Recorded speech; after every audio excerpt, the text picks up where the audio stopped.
We be live. Hello. Hello. Shalom. Shalom, everyone. I almost said hello. Okay, I fixed it. I mean, Hi, that's okay. Susie. No, that's not Hello. okay. Not for me anymore. I'm just kidding. Hi, guys. Hi, everyone in the live chat. Guys, have you liked the stream? Before we start, I'm going to be Mm, very intimidating right at the beginning of the show. Have you, the most important question before we get start, have aggressive. you liked the stream? Yes, let's get aggressive. Guys, please, no, not please. I demand that you like the stream. Okay, that's too much. Let's tone it down. Guys, please like the stream. The liking the stream really helps us grow this channel. So please go ahead and do that. Don't even ask questions, even if you're new here. Like, I don't even know who you guys are. I just showed up here. I don't even know if this show is going to deserve it. Don't ask those questions. Just like the stream. And then if you don't like it, you could take it back later. You could take it back. Okay. Yeah, that's fine. All right. With that out of the way, what are we doing here, Susie? What are we talking about? Well, I mean, this is the Atheist Republic news show where we just talk about stories that happened recently and we just chit chat and give Yeah. our analysis and talk about what's going on in the world. Yes, and we do that with you guys in the chat together. So make sure you give your opinions in the chat. And so we have 5 stories.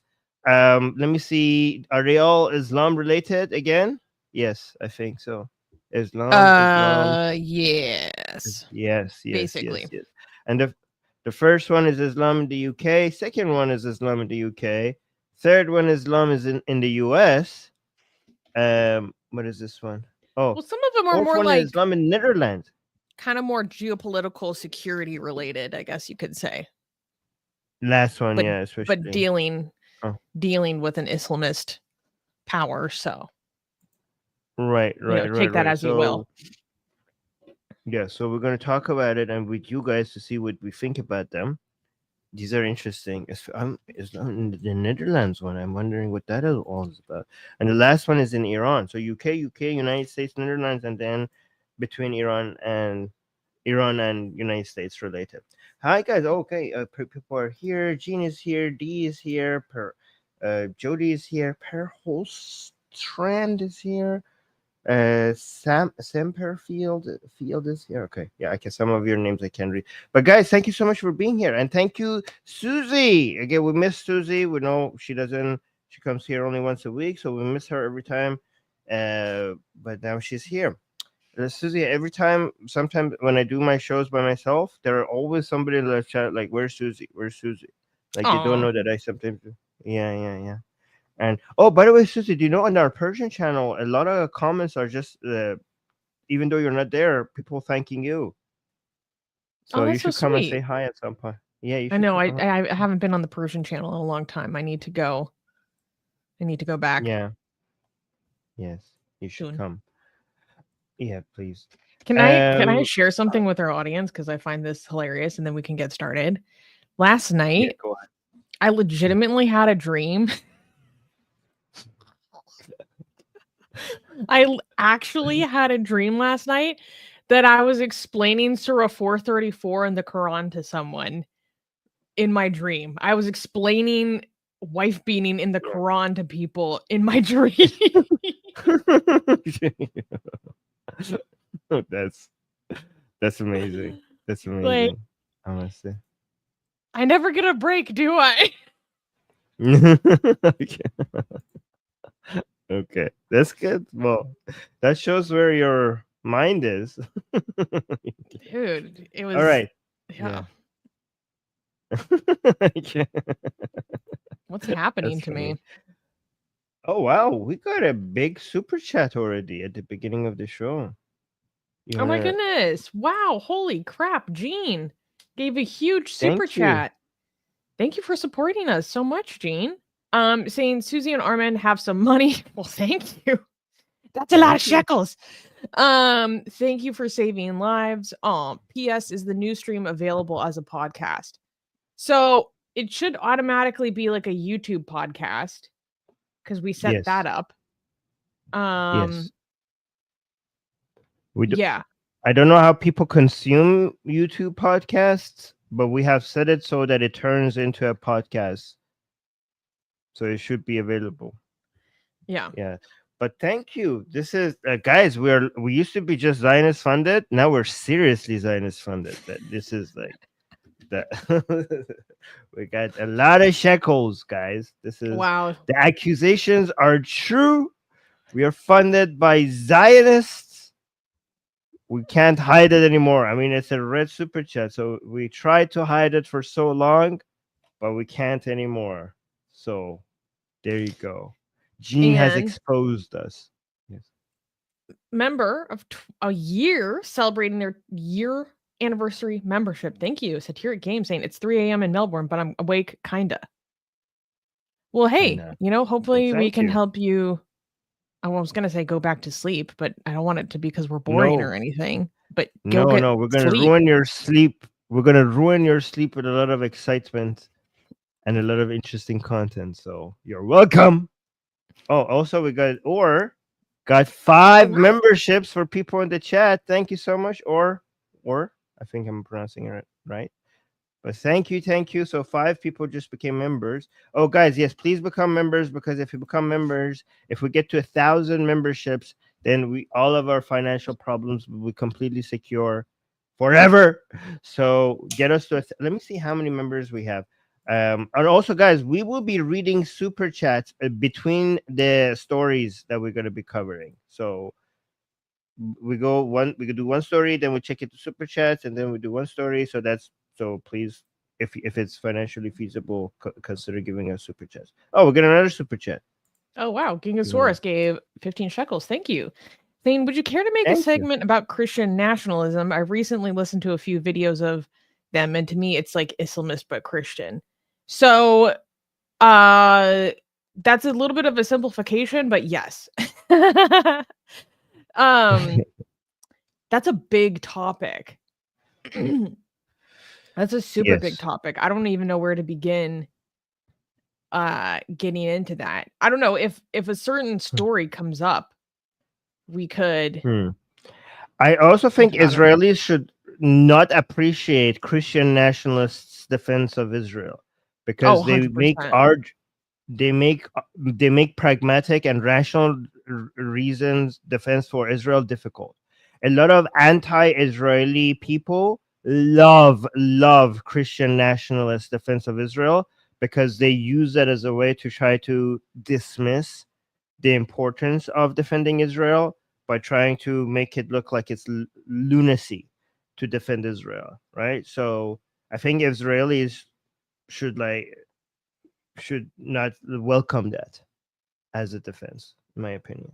Yeah, well, the evangelical defense of Israel is pretty gross to me in general. It's Like insane. apocalyptic It's idiotic. weirdos. It's bad, and it's bad for Israel. It's bad for like, Israel. y'all don't care about Jewish life. No, you just want actually Jesus to come back. It's weird. And Jesus you want Jesus to come back and slaughter the Jews that you're defending at that point. That's what you want. Yeah. It's weird. It's weird, man. Yeah. Okay. And by the way, for YouTube, I heard of these dudes. I do not want to die in apocalyptic fire. Thank you very much.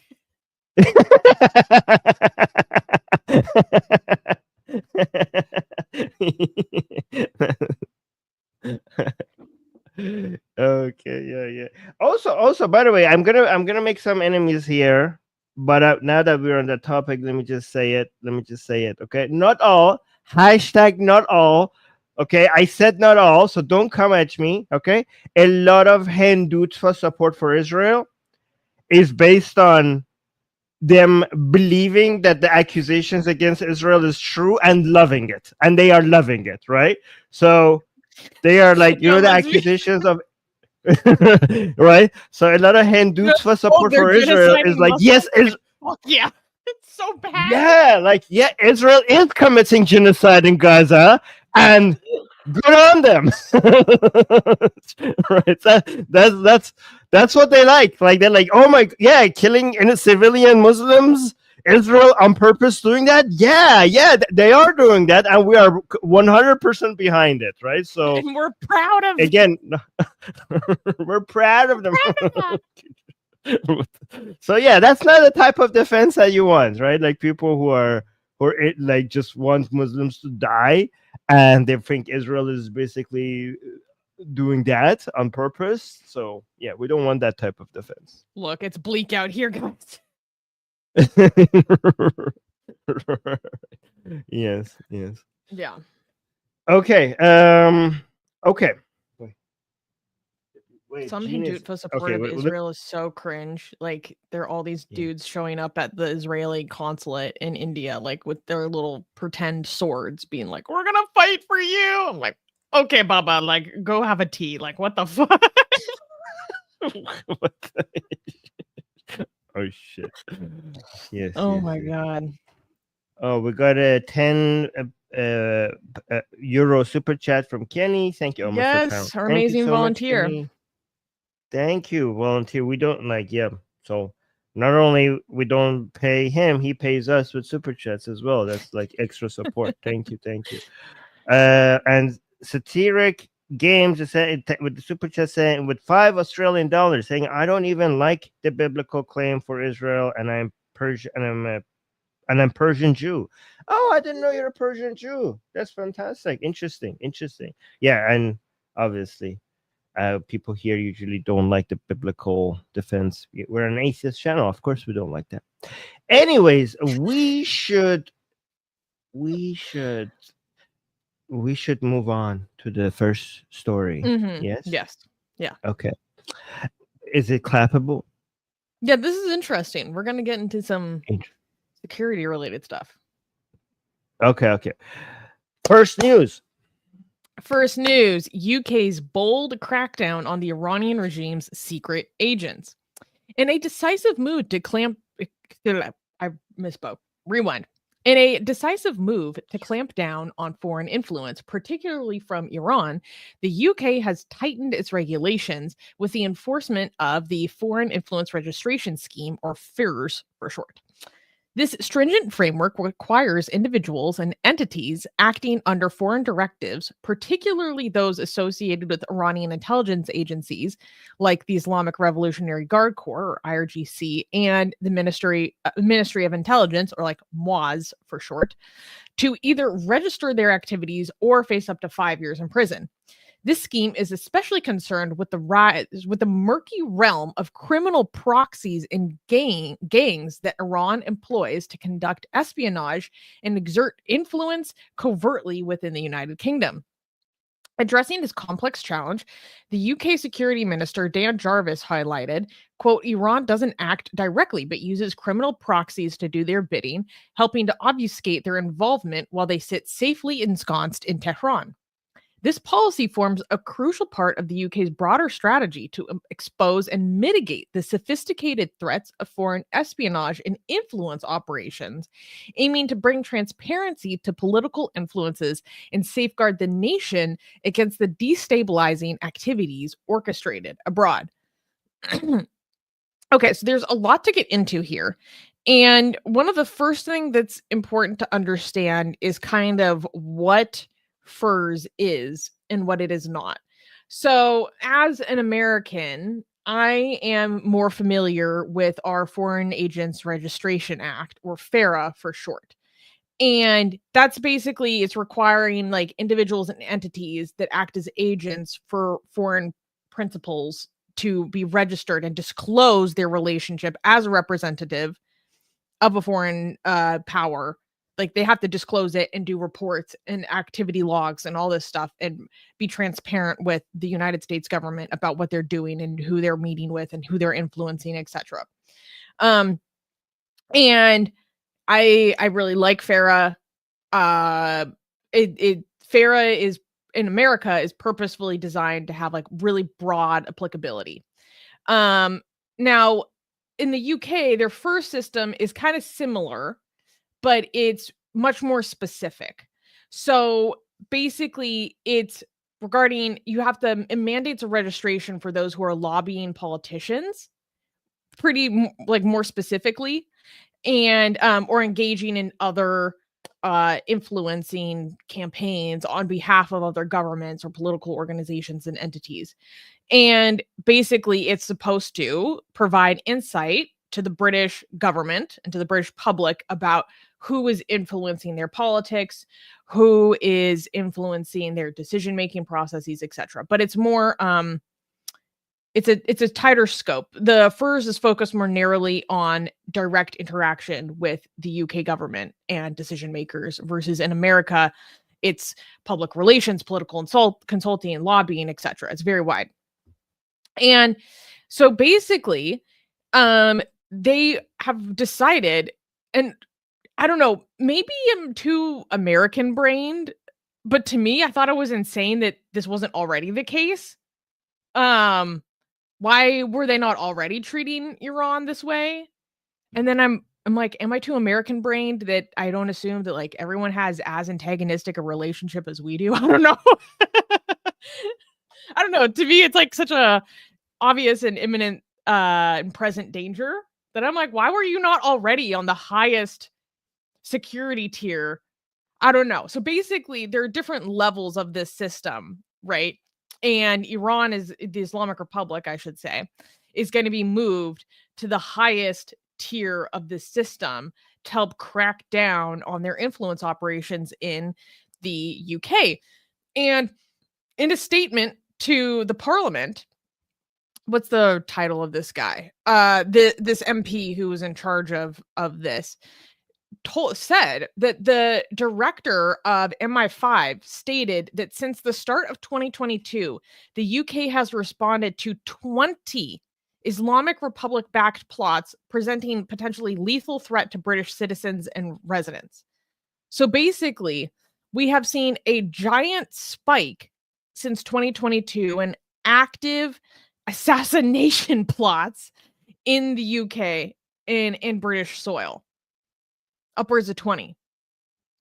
And so they're seeing this huge plot, this huge spike, and basically they are being very honest about the fact that this is a conscious strategy of the Iranian regime to target and silence dissidents. And not only that, it is a clear and present danger to any Jewish and Israeli citizens or residents in the United Kingdom, because the random targeting of Jews and Israelis by the Islamic Republic is a well-known and well-documented strategy of the Iranian regime, because they're so freaking weak. They can't do anything to actually touch Israel. So the best thing that they can do is go target random Jews and random other Israeli citizens just living outside of Israel's borders. That's the best that they can do.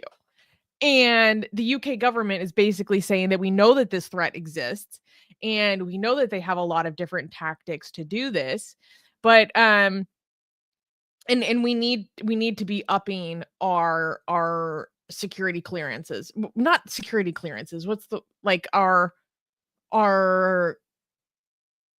what's the right way to put this? Like, we need to be increasing our perception of this threat. We need to be bringing out some of our strongest tools of government to better address this threat.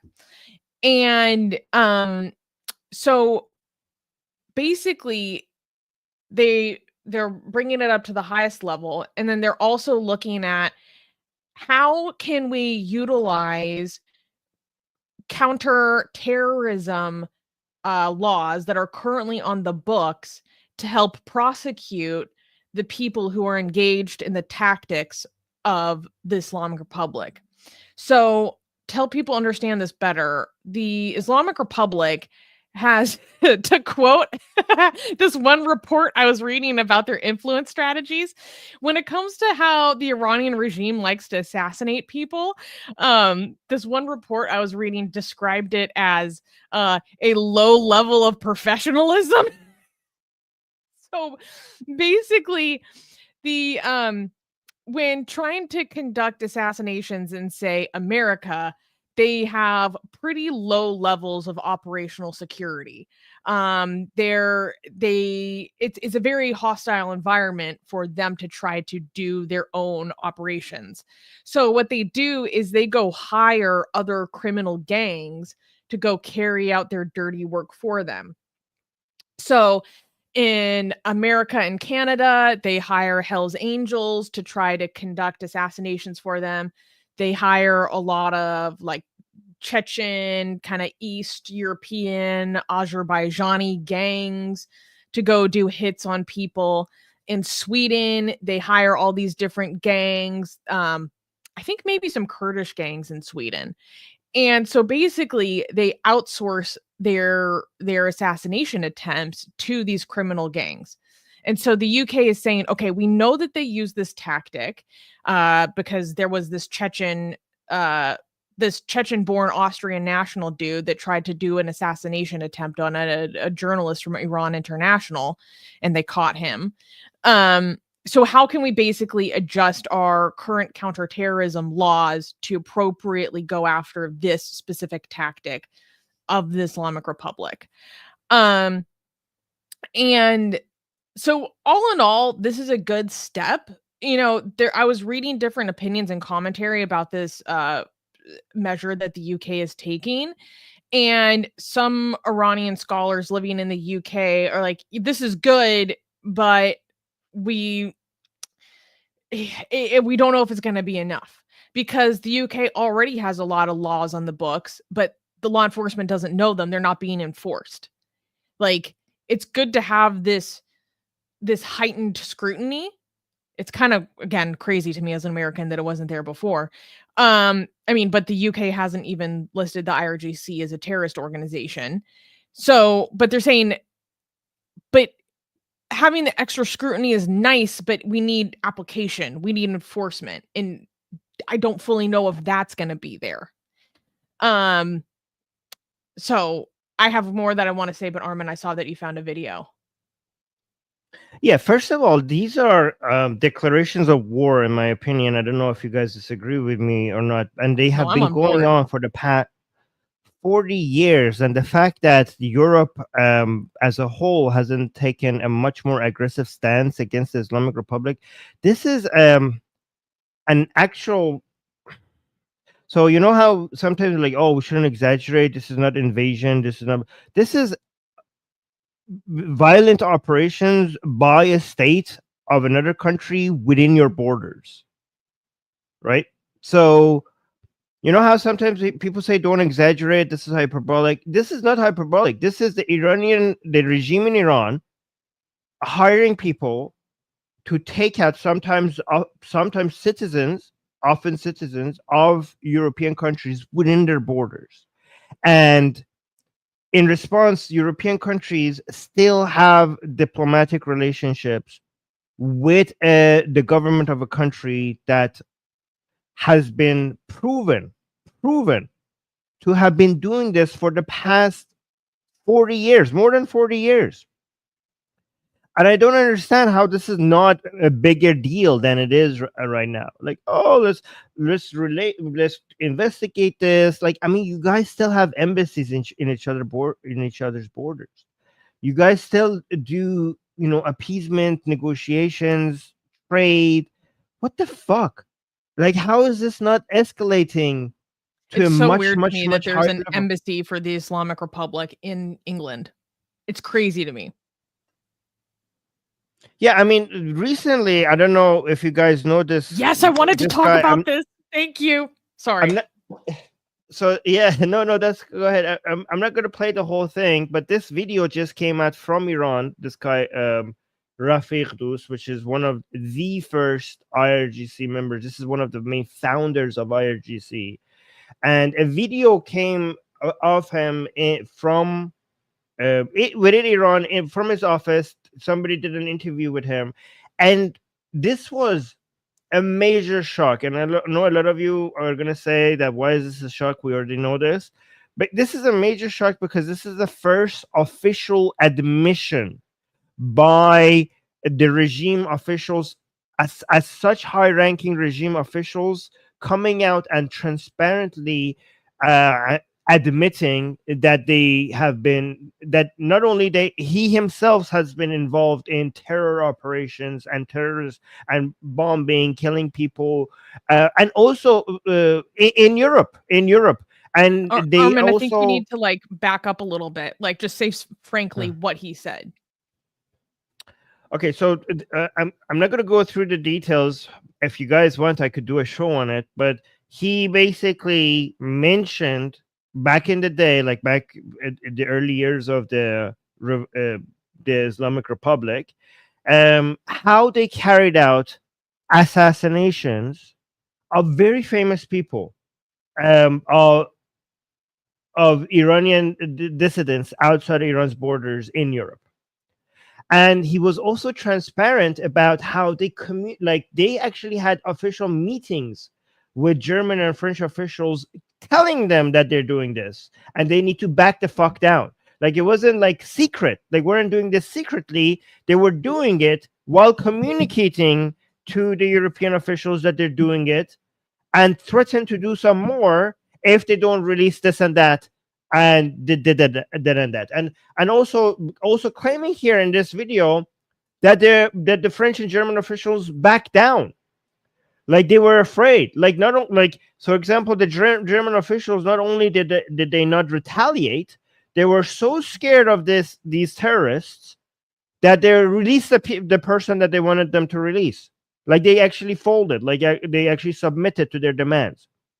And he goes over so many details. Like he himself apparently was pretending to be a beggar at some point around right at the door of the person that they wanted to assassinate, to be able to carry out their assassinations. And also he's what? Yeah, Wait, yeah. He I didn't himself know was that. he no, he himself was involved in some of them, and he brags about them. And he actually killed somebody very, very important. Like they were involved. He goes over the important operations that they were involved with, killing people in Europe and shit like that. And guys, you have no idea how high of an official this is when it comes to the IRGC. He's like one of the he's a lot of people consider him the first IRGC. That's how big of a deal he is, right? And he comes out and he says all of this, and this is a big revelation in Iranian social media. People are like, "Oh my god, they are actually admitting this, all of this." And this video that came out is so problematic for the Islamic Republic, and people don't understand why there's so many theories for why he's saying the quiet part out loud. And actually, right after it, the regime was so nervous about this video getting out that they came out and made his own office put out an official statement saying that, oh, all of this is nonsense. He just recently had a brain surgery, this man, and that's why he's just basically saying crazy talk. This is all crazy talk, right? So they came out, I think the very day after, put out an official statement that don't take any of this seriously. He just had a brain surgery. That's why he's saying all of this, which is interesting because a lot of people then came out and pointed out that, I mean, he doesn't sound like a crazy person. He's pointing to the dates very accurately. He's describing the politics of Europe in a very accurate way, the dates very accurately. He has a lot of verifiable information that he's talking about them on a very high level. Like, how is he so competent and aware about so much details and is talking about all of these politics in such a high level, but only so, like, he seems like a very aware person. Like it doesn't sound like a crazy person. Only the parts that he's admitting, so the parts that he's mentioning the date so accurately, mentioning verifiable facts so accurately, all of those parts, he's not crazy. But only the parts that he's describing the operations that they were involved with, those are the only crazy parts. Like, a lot of people are not buying the whole brain surgery Yeah, okay. excuse. Yeah, he does it with such like clarity and so casually. Like, this does not sound like the ramblings of a brain damaged man. So, I mean, what is the fallout that you've seen from this within the community so far? Again, I think it's insane that I feel like there's not going to be fallout from European officials, but I mean, I've seen this being shared everywhere on Iranian social media, and the regime seems to be very nervous about it. But unfortunately, this is not being covered on European media. Like, I'm not seeing it being covered by European media. Like, we have one of the highest IRGC members coming out and saying the operations of the regime carried out on European soil, terrorist activities by a state. Like, this is not terrorist activities by a militia group, okay? This is not Hezbollah. This is not Hamas. This is terrorist activities by a fucking state, an officially recognized state by the United Nations, has carried out terrorist activities on European soil, and now we have a full-on admission by a high-ranking IRGC member, and Europe is like what the fuck, like, huh? And also, like, the claim that the European authorities capitulated. Yes, yeah, like he says that they were so afraid of us. He said, like, at one point he said, like, if you don't release our guy, okay, we're going to fucking blow up that place. He directly threatens the European leaders, and they released that guy. That's what he says. They were so afraid. You know, a lot of the appeasements by Europe now make sense based on this video that came out. Apparently, they didn't know how to handle this. They just, like, gave the Islamic Republic the things they wanted because it's pretty mind-blowing to me. I have to be honest. I can't really comprehend it. Yeah. Yeah. So, I mean, that's what you get when you have a lot of oil and gas, and Europe doesn't have oil and gas. So I guess that's why they were bullying. Guys, European citizens. Okay. The Islamic Republic was bullying your leaders around because they thought they could, because they thought that Europe was basically addicted to oil and gas all the time, so they could just get away with it, right? This was their philosophy, and it continues to this very day. Like, only recently they attacked Iran international reporters. They knifed somebody. In Europe, in UK, in the UK. Yeah, Puria. Yeah. So this has been going on for the past. Yeah, Mazdak here saying these things happened at the revolution era. It's old news. Leave it. No, it's happening that's right still now. Incredibly important and incredibly relevant, because many of those people who were assassinated during that era were so influential, and they're still so missed. What happened to them, what happened in Vienna, what happened in Germany, is so consequential. It doesn't matter that it happened like in the 80s. Like, it's so consequential. Those people deserve justice. Those figures are still missed and considered and like thought about today, about what a light they would be to the community if they were here today. A lot of them, you know? So one, that's still consequential, even if it happened back in the 80s. Two, it isn't just happening in the revolution era. It's happening now. We know that it's happening now. The people that tried to kill Masih Alinejad are literally testifying in court this past week. Okay. Like I was saying with the report in the UK, there's been an uptick of at least 20 known attempts on people's lives and 20 known plots in the UK alone since 2022. Those are just the ones that the UK managed to stop. There were also some that almost still happened. And again, that's just the UK. Are we forgetting about the fact that a few years ago, a literal diplomat of the Islamic Republic tried to blow up a conference of MEK members in the middle of Belgium? And then when he failed to do so, they literally tried to use his diplomatic immunity to excuse him from prosecution of literally trying to blow up a building. That sounds so crazy to say. It's true. If you guys don't know, they literally tried to use diplomatic immunity to get a guy out of literally doing a full blowing up a building terrorist attack in the center of Europe. So it's not old news. That's wild to me. Yes, I know. I'm gonna cry. The idea that what happened to Feridun is like old news is heartbreaking to me. Okay, Armin, please explain who this is and why it's important. You're muted. Yes, yes. No, Feridun Farrokhzad was the one of the people who was killed by the Islamic Republic in Germany. And by the way, there's a lot of mysteries about how he was killed. But a lot of people knew it was Islamic Republic, and they didn't have any hard proof that it was the Islamic Republic, even though everybody knew. And he came out and admitted. Now we have hard proof. He admitted that it was them that they killed. That Specifically for killed. Feridun, he named Feridun? Yeah, Shut he up. admitted that. Shut up. No, he did that. He did admit. So now we have the hard proof. So this man was a Holy hero. crap. Was a hero to the Iranian people, Yeah. and from the very beginning, he was standing up against the Islamic Republic, and they killed him in Germany in 1992.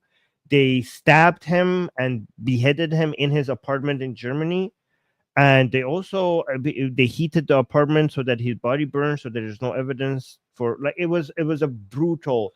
And this man was a singer and an activist, and he was so loved by the Iranian people, and he was so brave. His song was so much about taking, was very patriotic, very much about getting Iran back from the mullahs, and he constantly encouraged Iranians to fight back and save the regime from the mullahs. And he was so inspiring. Like, I wish I had some of his videos ready right now to show you how much full of energy and hope he was for the future of Iran, and how much he was ready to die. Like, in one of his last events He knew that it. he He had, knew it. he knew it. He opened up his coat, and he said, like, if you want to shoot me, do it right now, in front of all these people, just kill me. And yeah, and he was, a lot of Iranians really adored and loved this person, and he was killed in the most gruesome, like, if I go over the details of how he was killed, most gruesome, disgusting ways that he was killed in his apartment in Germany.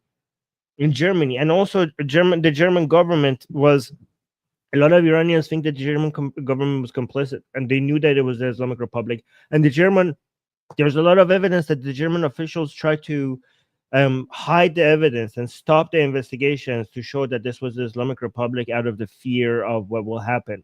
And that's why a lot of Iranians hated the German government for covering the death, covering the murder. Stopping the investigation, covering the murder of Feridun. And now, by the way, the video, all of these suspicions about the German government being, like, complicit or appeasing or basically backing down, based on this video that just came out, it was confirmed that all of those suspicions were actually true. So holy cow. So this video is 10 times more earth-shattering than I even realized. Yeah. Holy I wish crap. I had a video.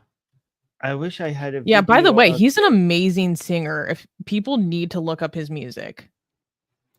I'm super into pre-revolution Iranian music. I mean, he's an icon. Yeah.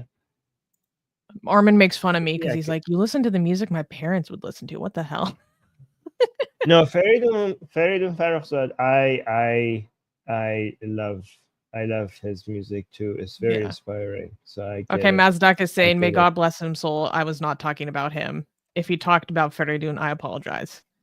Yeah. Yes, no, he did. Yeah. Oh, thank you. That's very sweet to say. Let me see if I can show you something of him very quick. I don't know. Maybe I'll just show. I would, because I wanted to show you one of his speeches. So inspiring, so desperate to try. Nope, not this one. Oh, by the way, a lot of pro-regime people were constantly trying to expose him as gay. Mm-hmm. And I don't know if it's true or not, and I don't really care. But that's one thing that a lot of people were trying to, as a way to, because Iranian people really, really loved him, and as a way to try to defame attack him, defame him, they kind of let me see if I can show you this. But Yeah, I don't have nowadays, one of his there's speeches. like there's people are so much less homophobic. So I've even seen people Yeah. come out and be like, you can't use if he was gay, like that doesn't make us hate him anymore. Yeah, but exactly. Like that doesn't work anymore. I don't know if these are copyrighted because it's music. I was looking. Oh, wait, can I show you this? Wait, I'm so happy this turned into watching old Iranian music videos because this is what I do in my free time. I go deep. Okay, wait, let me show. Wait, first of all, the reason before this is back when he was in Iran, when he was a celebrity, right? But like you can see, that's him on the left. Okay, actually, let me turn this off because I don't want to get a copyright strike, right? But that's him on the left back when Iran was still a monarchy before the Islamic Revolution. You can see this is the reason why he was famous before he became a revolutionary against the Islamic Republic. He was just a celebrity during Shah's time, right? But then after the Islamic Revolution, he turned into a revolution. So he's saying the Islamic the Islamic thugs with the help of the communists. قبل از هر چیزی گارد شهربانی ایران رو قتل عام کردند. افسران شهربانی رو قتل عام کردند. He's saying that the proud like soldiers, the people, the high-ranking, important, like, patriotic officers of Iran, of Shah's army, like before they killed anybody, when the revolution was successful, the Islamic Revolution took over. He said that the communists and the Islamists, the first people that they killed were our patriotic officers of the Artesh, of the army of the king. افسران ارتش شاهنشاهی رو کشتند. Yeah, the high officers of the monarchy, the army of the monarchy. که زنده به دست اونها افتادند مثل نادر جهانبانی، مثل مهدی رحیمی، مثل خسروداد. So he's mentioning the name of the officers of the Shah that the Islamic Republic took into arrest. مثل بیگلری، مثل بدرهی که باید به افتخارشون دست بزنید و یادشون رو گرامی بدارید. اونها رو قتل عام کردند. So he's naming all the patriotic soldiers of the king's army that the communists and the Islamists killed. And he's just mentioning their name because he wants to remember them. He was very big into remembering the heroes, the big names that were killed by the Islamic Republic. به خاطر خلبانانی که امشب از سن حوزه آمدند و اینجا هستند، به خاطر افسرانی که در تمام دنیا در بدر هستند ولی شرف افسریشون رو فراموش نکردند، ایستادند، جان دادند و گفتند به خاطر محمد رضا شاه پهلوی می‌ایستیم و می‌میریم.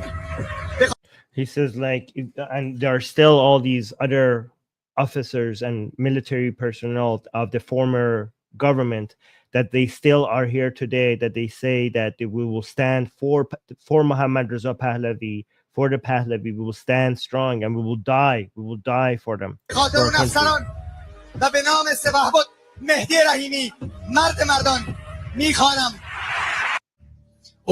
Anyways, I just want to see the energy and the passion. I cannot replicate that. I cannot like really communicate how his speeches, like every time you listen to his speeches, you could just watch the hair on your body rise. Like you could just feel he was just so full of passion, so patriotic, and so full of energy. And he died until his very last breath to save the country and to take it back from the Islamists and the communists, right? He's very big into remembering the names of the people who died fighting the mullahs. And he also made a lot of Iranians really ignited their nationalist and their patriotic spirit. Like to this day, the most patriotic Iranians, when they want to get inspired to continue to fight, they just listen to his speeches. And yeah, and they kill, and the reason why they killed him is because he was so important. Like the Islamic Republic was really threatened by him, and that's why they went for him. Yeah. Did you know, it was funny, when I was in San Francisco, I actually remember walking around the Castro district, and they have like these memorials in the sidewalk to all these different figures, and they have a memorial to Faridun in the middle of the sidewalk there. It was so interesting. I just stumbled upon it one day. Can you say, yeah, reviewing the old Persian music. It's a nice change of pace from all the typical news horror. Yeah. Oh, and also Nike is saying Armin he's dead, but was he a monarchist? Yes, very much so a monarchist. He was a monarchist because a lot of guys. So in Iran, we have two camps of people: the Republicans and the monarchists, right? I myself am a Republican, but I understand so many of the points that the monarchists make. Okay, the Republican brand, unfortunately, in Iran, is the brand that the communists and the leftists and the separatists constantly use to gain political momentum, especially as the correct opposition against the Islamic Republic. And these are the people who actually handed over the country to the mullahs to begin with.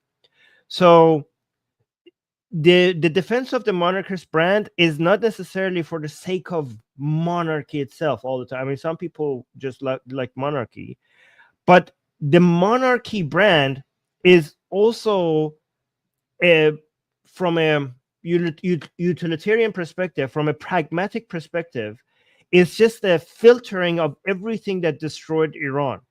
It's not about what form of government. That's a good way to put it.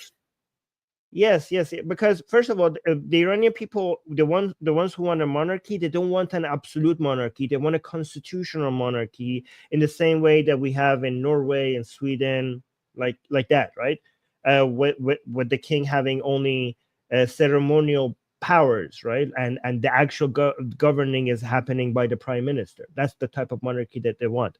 But the monarchy brand will just basically make sure that the mullahs, the separatists, the communists and woke leftists, right, and also especially also the reformists don't get into your opposition, because this is all of these, and also the MEK, especially the MEK, so that also the MEK, all of the people that I mentioned, the separatists, the communists, the woke leftists, and the MEK, they are so allergic to anything monarchy related that by having the monarchy brand, you're just making sure that none of them make it in. So it's an automatic filtering of these people out, because these are the people that gave the country to the mullahs to begin with, and we don't want to repeat that.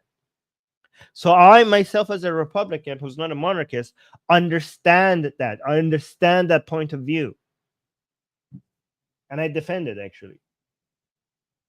Okay, Susie left. I think she went for a washroom break. Let me see if you guys have any questions about this. Oh, also, guys, don't forget that if you can support us with super chats, that would be nice, and we will be reading it between news items.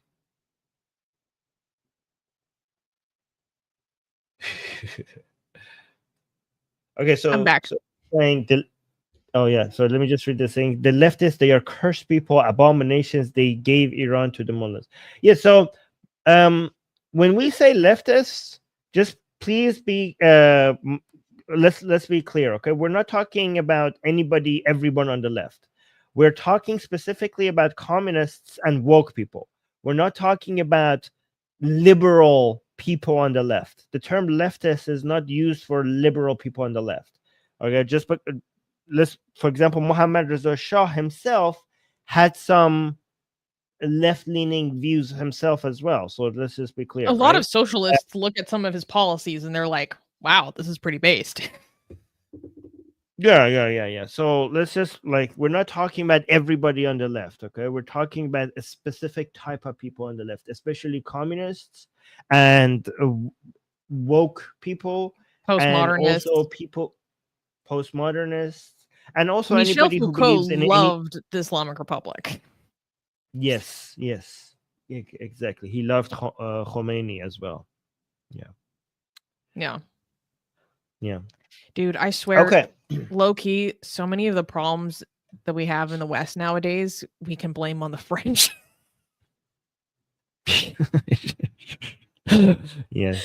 There's a very, by the way, for people who don't know, there's a very, very, very, very deep rooted hatred for leftists among many Iranians, right? Because they think that they were the ones who sold the country to the mullahs. And so that's why if they want to be the opposition against the Islamic Republic, a lot of Iranians are not buying it. They're like, "Fuck you! It was you who started this whole shit to begin with." And I'm not exaggerating when I say that sometimes I notice that the hatred for leftists actually sometimes suppresses the hatred for the mullahs themselves. Facts, Because honestly. yes. Yeah. Because a lot of Iranians think that the mullahs were too incompetent to be able to do such a thing for themselves. The violence came from the Islamists, but the political organization and know-how to be able to conduct the operations for the Islamic Revolution of 1979, that came from the leftists. And eventually the Islamists turned on the leftists and started killing them, massacring them as well. But and this seems to be what keeps happening. Like the leftists and Islamists, they unite. The violence will come from the Islamists. The political organization comes from the leftists, and then they succeed. And then the Islamists, once they have that, the leftists cannot do the violence themselves. And the violence is actually the currency of political power, so they don't need them anymore once the revolution is successful.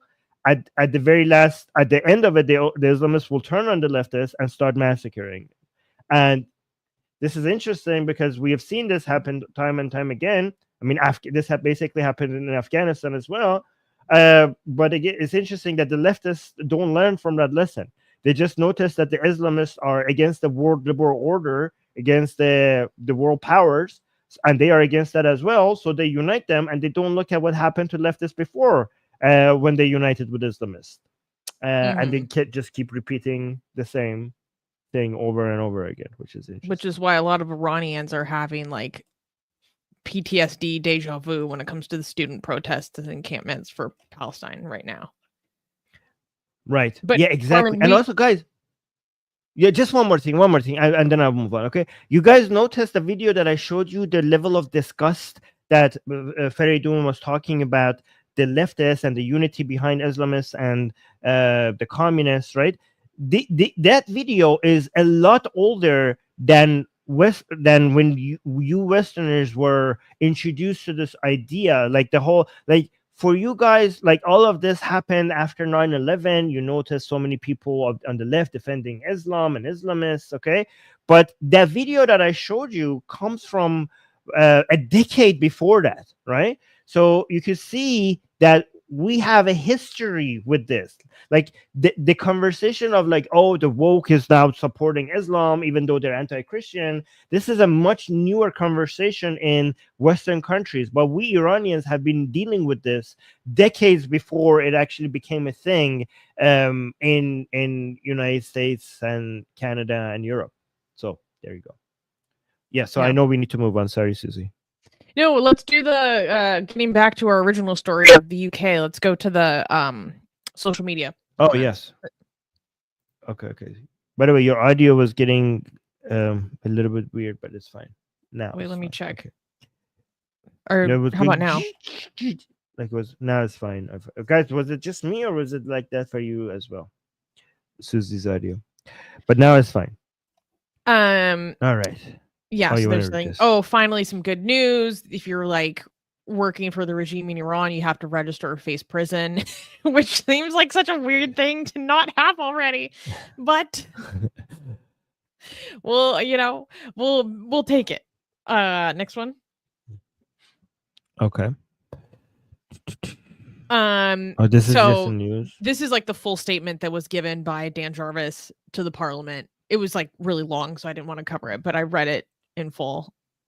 scroll down. And then this person is saying, great to see a packed house. They really do take security seriously. So, like, making a sarcastic statement about how empty the parliament is. Right. Oh, Emily. Yeah. Emily Shader is saying, at least 20 Islamic regime-backed plots to kidnap or kill Brits or individuals based in the UK were thwarted in the past 3 years alone, yet the UK has balked in every step to hold the Islamic Republic accountable. Today, a small step forward was made, but it does fall short. Yeah, I'll take it. And then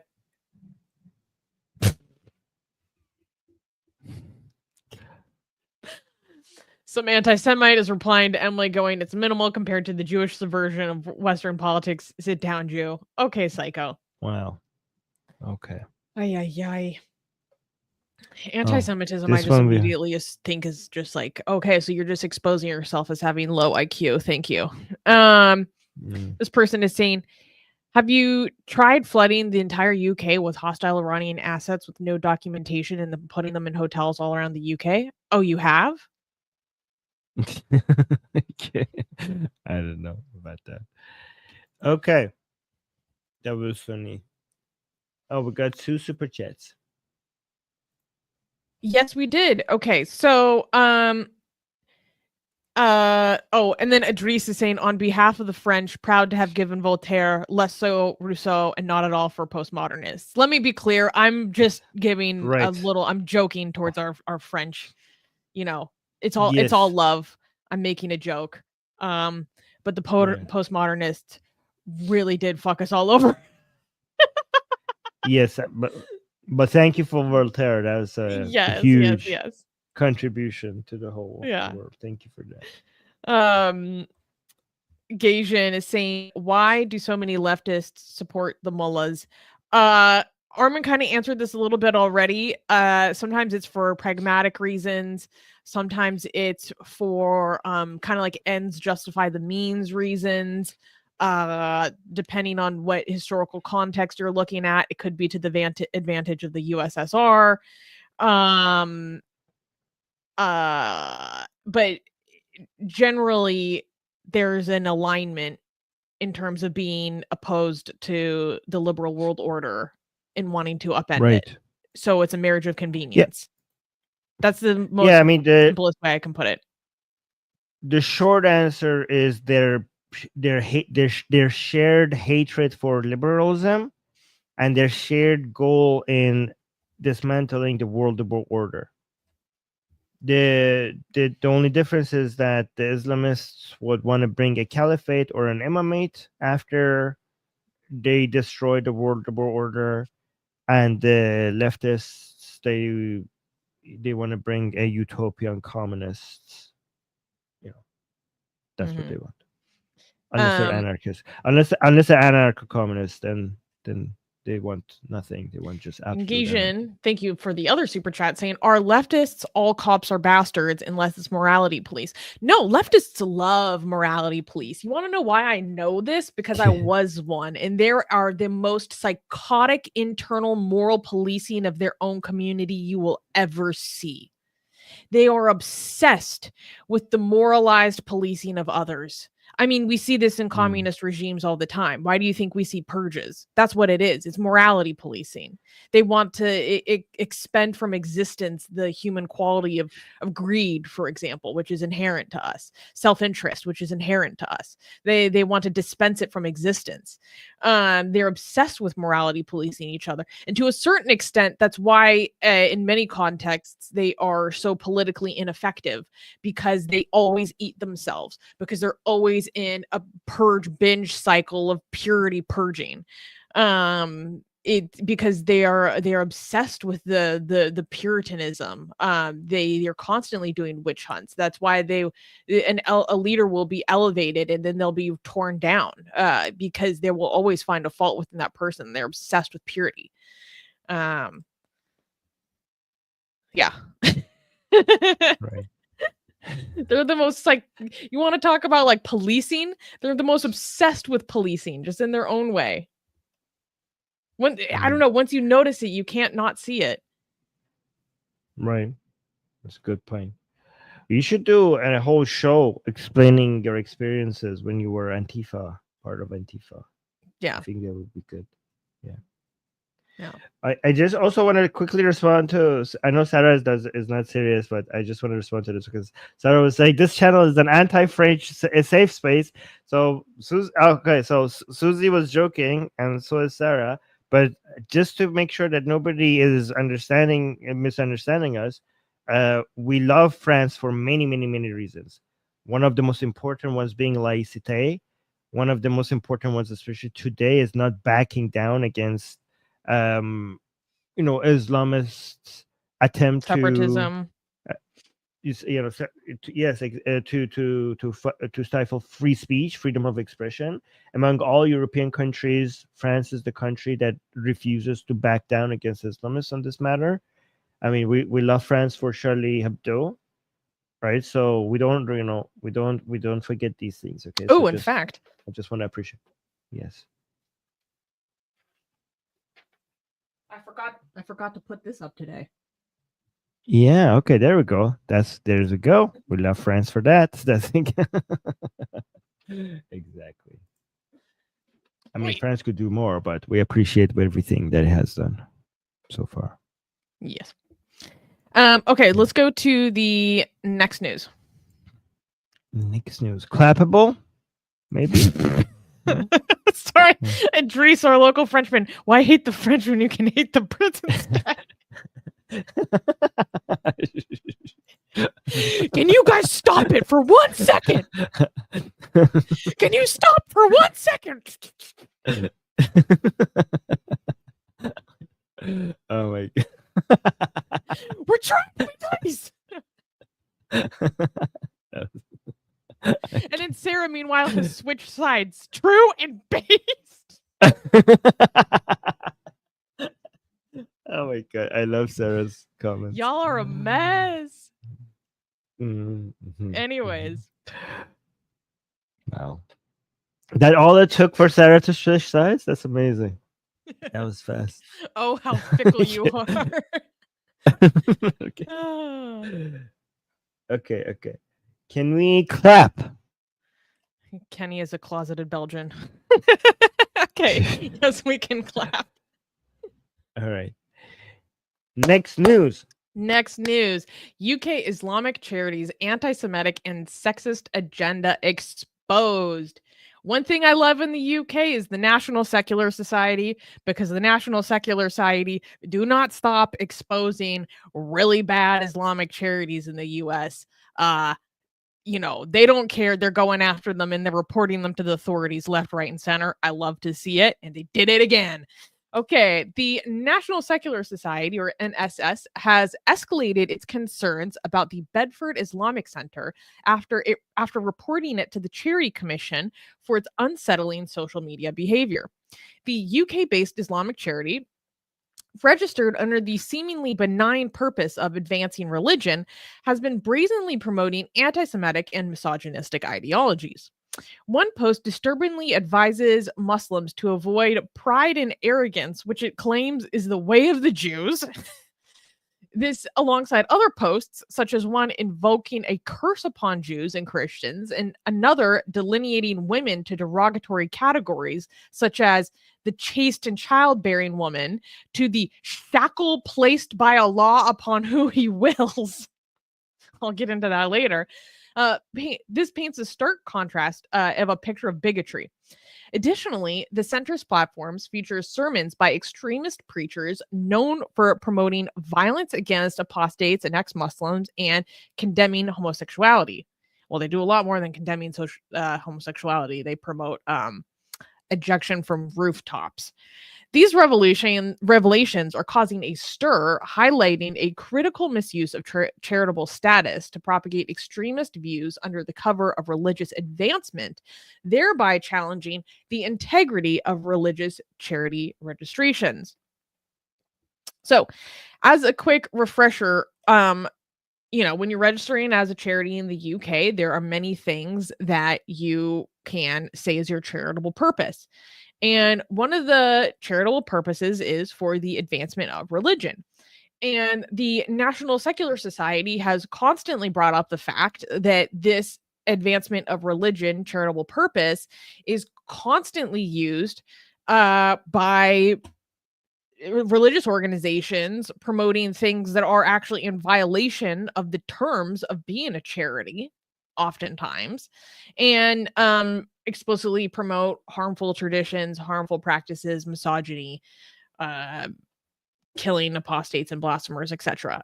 So they're overall, I mean, as the NSS, their position is that there should be no charitable purpose for the advancement of religion in general, because this is advancing religion. No, thank you. I mean, So- it is when the religion is Islam, technically. Yeah. Yeah, but the problem is that in August, the UK government announced plans to treat misogyny as a form of extremism. And so since then, the NSS has been reporting Islamic charities that promote explicitly misogynistic stuff like wife beating, basically saying that women who refuse to have sex with their husbands are being cursed by God. Women who refuse sex with their husbands are, cursed and bad, and they're going to be punished, and all this stuff. And then, of course, isn't that? I mean, if you want to take that seriously, that should basically end Islam. I mean, the Quran promotes wife beating. Sorry, I can't speak today. Yeah, like the Quran. This is a direct and clear message of the Quran and the Tafsir and the Hadith. If you want to be anti-misogyny, then that's the end of Islam. How is that? Like, I don't understand. Like, look, I mean, I understand you, but I'm not expecting consistency from the government or the charity commission. So basically, one thing that was happening at the Bedford Islamic Center is that they were having this preacher who was coming and giving speeches. And one of the preachers was Abu Usama, who's this known extremist. And so, for example, he gave this sermon about the counter-extremism program in the UK called Prevent. And he's saying that this is just the UK's effort to try to eradicate all Islam. They're like, oh, a counter-extremism like program? They're trying to eradicate Islam. He has openly promoted. I could see why you would think that somebody who's doing counterterrorism is here to end Islam. I mean, that makes a lot of sense, actually. But yeah, go ahead. You know what? I get what you mean.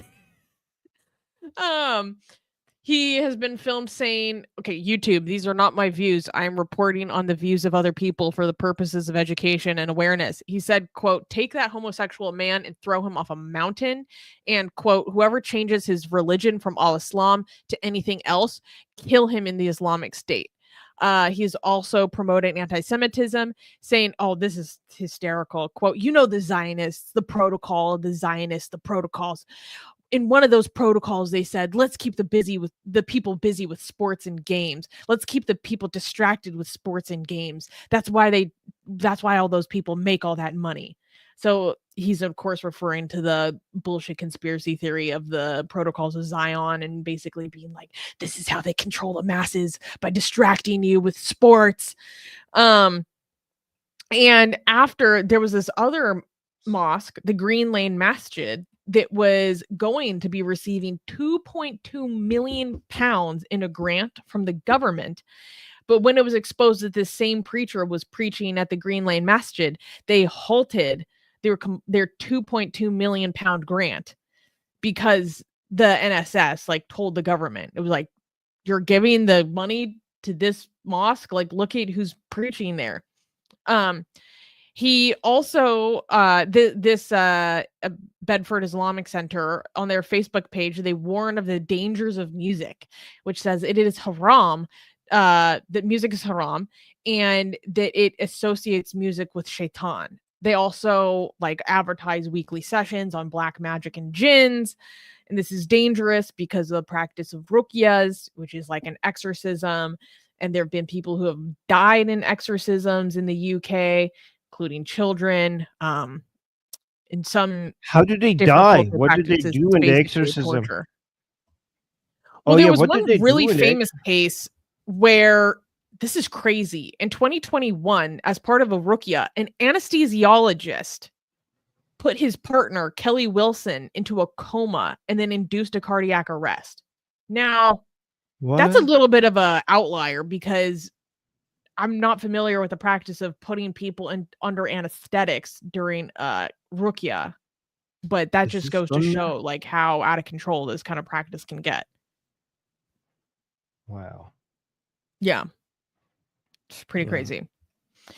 By the way, if you're a Muslim content creator, is like you have an Islamic channel, if you talk about like one way to get a lot of views is to basically go talk about jinns and black magic. Oh, there's so much Muslim demand for that type of content on social media.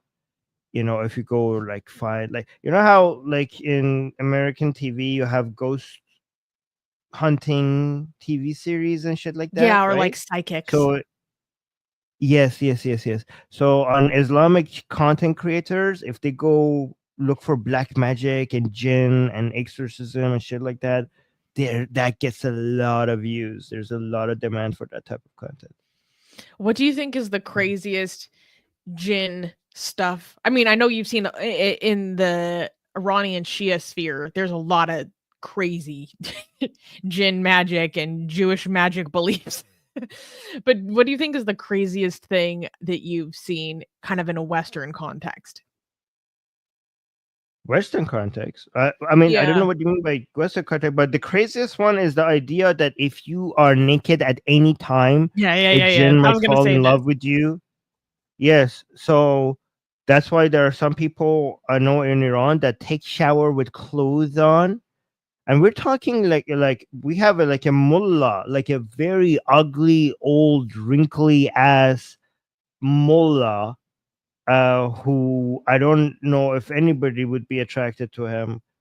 Telling that he showers with his clothes on, so that a jinn doesn't fall in love with him and start to molest him or grape him or anything like that, or because jinns could be anywhere, especially in the washroom.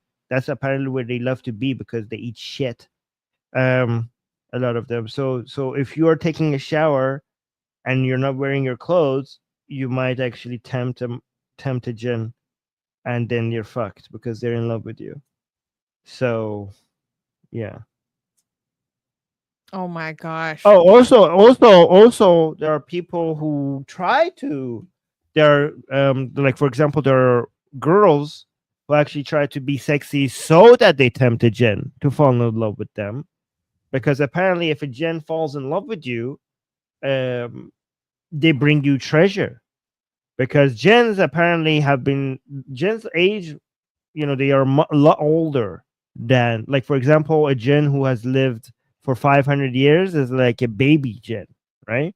Like it says baby. Okay, so and because they have been around for much longer, they've seen where other people have hidden their treasures throughout history, and a lot of these Mm. treasures are hidden and nobody knows where they are. So if a jinn falls in love with a human, to impress them, they go and tell you where these treasures are hidden.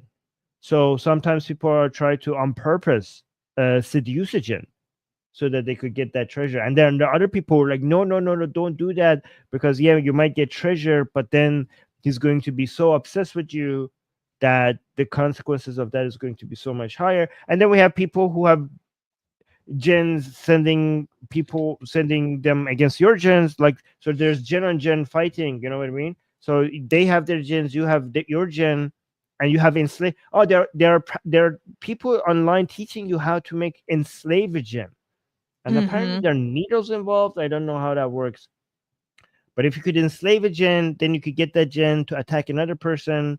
Unless that person has his own jinn, then your jinn will be fighting that person's jinn. And anyways, so there's a whole bunch of these things.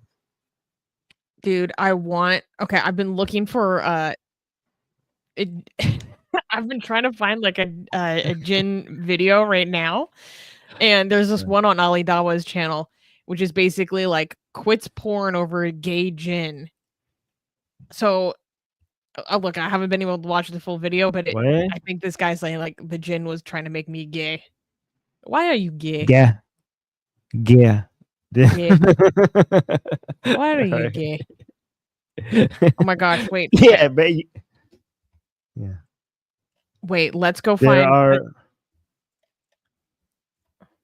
Oh, Okay. can I just say something? There are some people who try to do Islam by the Sunnah instead of like all this exorcist, because playing with jinns is considered seher. Seher means like sorcery, and sorcery is a sin in Islam, right? And if you have a problem with jinns, there are a lot of Muslims trying to come out and tell you what to do to fix the jinn problem you're having. But there are a lot of people who are traditional Muslims, and they're saying those ways that you're fighting the jinns are not the proper way because they are sorcery themselves. Like, you don't fight sorcery with sorcery. You have to fight because fighting sorcery with sorcery is going to cause more problems down the road for you. So you have to fight sorcery with Quran only, but not with the power of sorcery, but with the power of Allah. Which I mean, for us atheists, that's also kind of like believing in your own version of sorcery, but whatever. So a lot of Muslims are warning Muslims to not trust Muslims who are giving you tricks on how to fight jinns, and they tell you actually it's very simple. Just read these verses in the Quran every day in the morning. Ayatul Kursi. Just read the Ayatul Kursi and you're fine. Just don't depend on other Muslims who try to charge you money to protect you from jinns. Do not rely on other Muslims. Just rely only on Allah Azza wa Jal only. That's all you need. You need God, you need Allah and the Quran. So there are Muslims warning other Muslims not to trust those Muslims. There's a lot of drama happening behind this. Well, and a lot of ruqyas involve like writing verses of the Quran on paper, like doing stuff with and putting in amulets, like all this. Oh, Armin's amulet. Yes. No, this is my mom. When she was superstitious, she paid somebody in Iran a lot of fucking money, like a lot of money so this is the stone. These are Quranic verses written on a special stone. Wait. To protect me I from. can barely see it. I don't know. It's not zooming in properly. Oh, these are okay. So there are Quranic verses written on this. So this is seher. This is sorcery, basically. So she made me this, and this was expensive to make, right? As a way to. And this is supposed to be like, this is something that you put a string through this. Yeah, like a necklace. Or you could put, you could tie it next to your arm or something like that, right? Anyways, so yeah, I mean that is not Islamic to do. This is like, I mean, it's Islamic because it's related to Islam, but it's un-Islamic because it's seher, it's sorcery, I have my magic books ready. Like I could I have a lot of a PDF version, scanned versions of sorcery books on my computer somewhere if I could find them. I don't know if you guys want them. Oh, those are so cool. I love those. Yeah. There are Jewish, so a lot of this sorcery, according to Islamic beliefs, comes from Judaism, right? So the best sorcery is in Islam, in Islamic context. Again, it's interesting because I say it's Islam, but it's anti-Islamic, but it's based on Islam, even though it's a sin in Islam, right? But a lot of this is considered, if you want to get the best stuff, you go to the Jewish version. So it's interesting because it's anti-Semitic, but also giving the Jews credit at the same time. So this is considered evil, right? But if you want to do evil, you go to the Jews. You know what I mean? So you basically, it's a marketing tactic as well. So it's considered like sorcery, which is considered something very dirty and very bad. So if you want to do it, you go and do the Jewish version.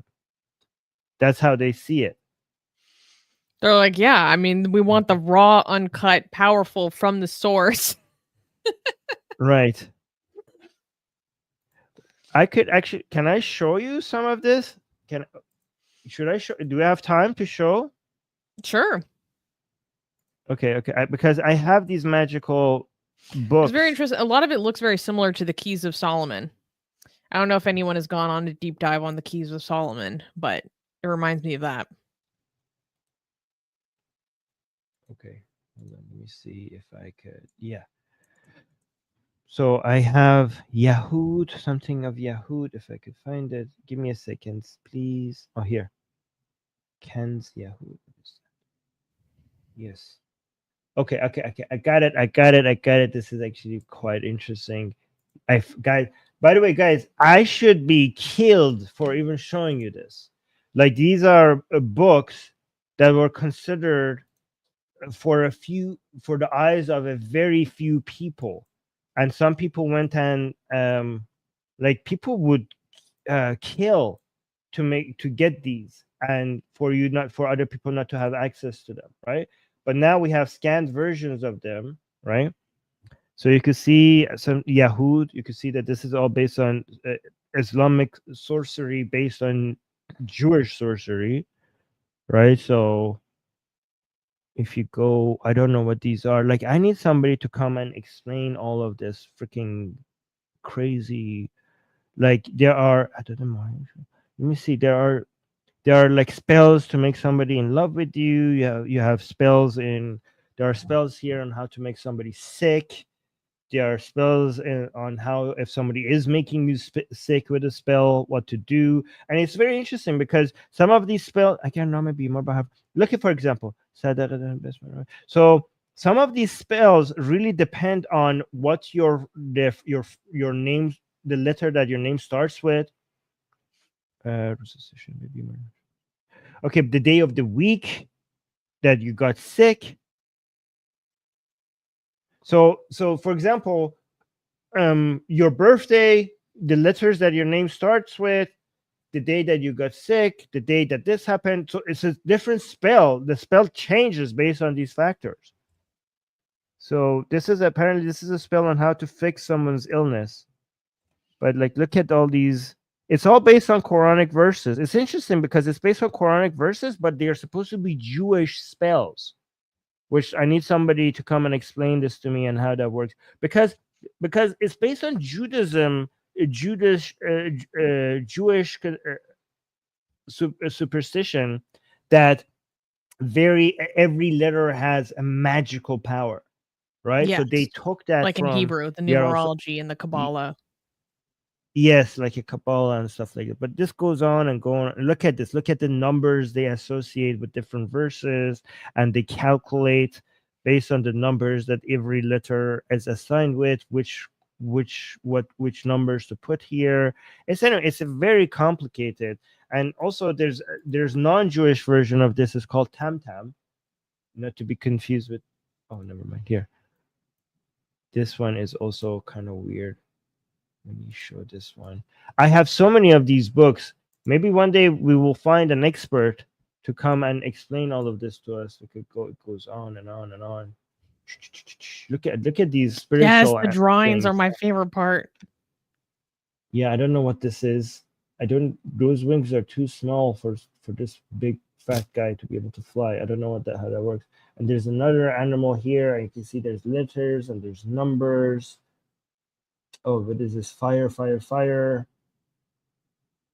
Yeah, so there's a lot of spells. There's a lot of crazy shit. Again, I'm not supposed to be showing you guys this. I could, like, if there are people who, if they knew I'm showing you guys this, they would do everything in the power so I don't show you more. But anyways, so I have a lot of copies of this book. This is just that file that I just showed you has, like, how many pages are in that? Like 300 pages, 200 pages, and I have like 6 of these books, and I could get even more. Anyways, so that was that. I don't know if you guys find that interesting. Oh, I love it. It's a whole It's a whole world of this nonsense out there. Yeah. Same thing with Kabbalah. It's so complex. It's so complex. Yeah. I mean, the complexity of it makes people think it's real. I think the complexity, because it seems they make it so complex that once you get into that world, you think like there must be something to it. I mean, these people are experts. There's a lot of information. There's like, guys, you have no idea. There's like a lot of information and esoteric information that a lot of these people know by heart, by so much detail, right? So they become experts in this field, and because of how seriously they take it and the number of books written about it and the amount of information that there is and the effort that they put in it and the complexity of it, makes you think like, well, it cannot all be fucking nonsense. There must be something to it, right? And that convinces a lot of people that there must be something real behind all of this, or else this many people wouldn't be spending this much time and energy on it. That's how they get you. Yeah. Let's go through the social media comments, and then we have super chat. Abracadabra, pew pew pew. Dude, as an American, I never understood why they didn't just have guns in Harry Potter. Right. They don't. Technology doesn't work around magic. How do you not know this? Technology doesn't work around magical. There's magical energy around. Hit Voldemort with the blammy. Blocka, blocka.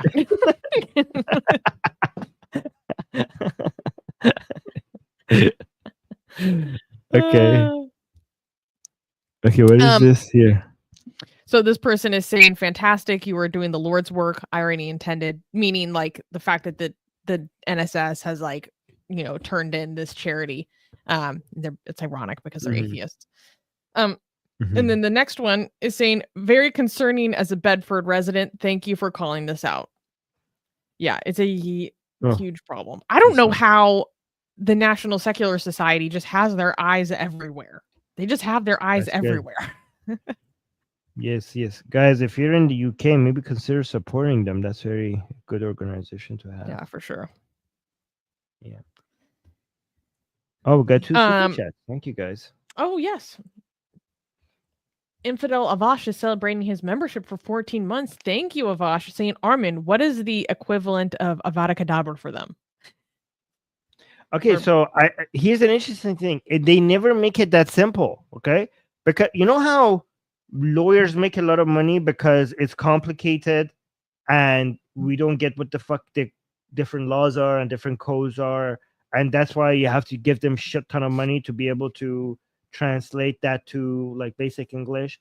And also people in finance make a lot of money because there's a lot of things that sometimes it's complicated, sometimes they make it unnecessarily even more complicated to be able to charge you more money, right? So within this world also, within this world, nothing is as simple as, you know, avacadabra and the guy is dead. Okay, because these people need to be experts in this field.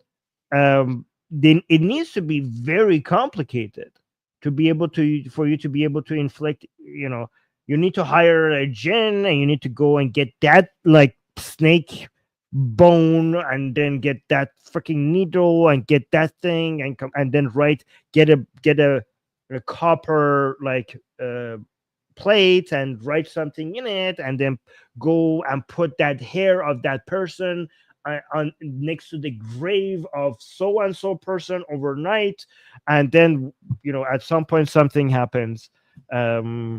Put a comb of the lover of that person down that specific well over there. So yeah, it's a whole bunch of shit for you, and then you have to pay the person a whole bunch of money to tell you all of this stuff. And I also went down the rabbit hole of finding a bunch of Islamic spells on Etsy. I found a bunch of Islamic spells and amulets and keys on Etsy, and they're expensive. Right. Right.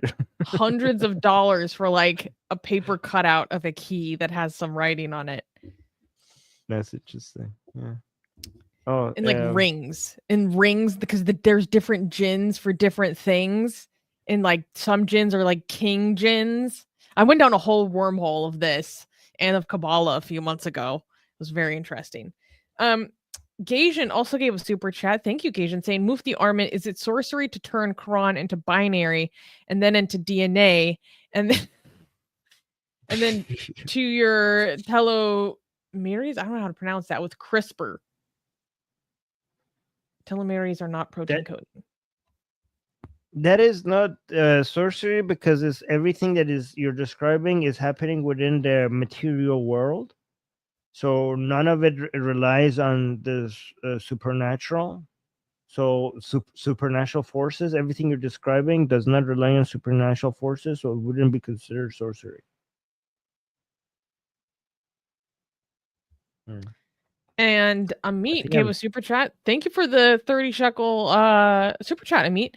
Saying, according to myth, if you start studying the Kabbalah before you're ready, you'll go mad. And the first guy to read the Zohar without going mad is Rabbi Yanuka.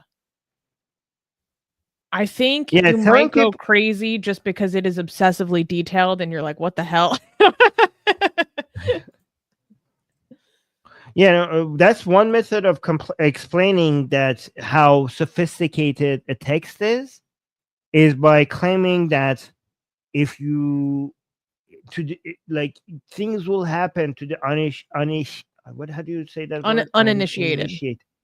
Yes, but that's a way to brag about the epicness of certain texts by saying like, oh, like if you touch this, if you do this, you know how, like, for example, there's if you're in chefs, there's the type of fish that if you don't cook it in the right way, if you're not a professional, it could kill you. What's that fish? Yeah. Is that puffer fish or what? Yeah.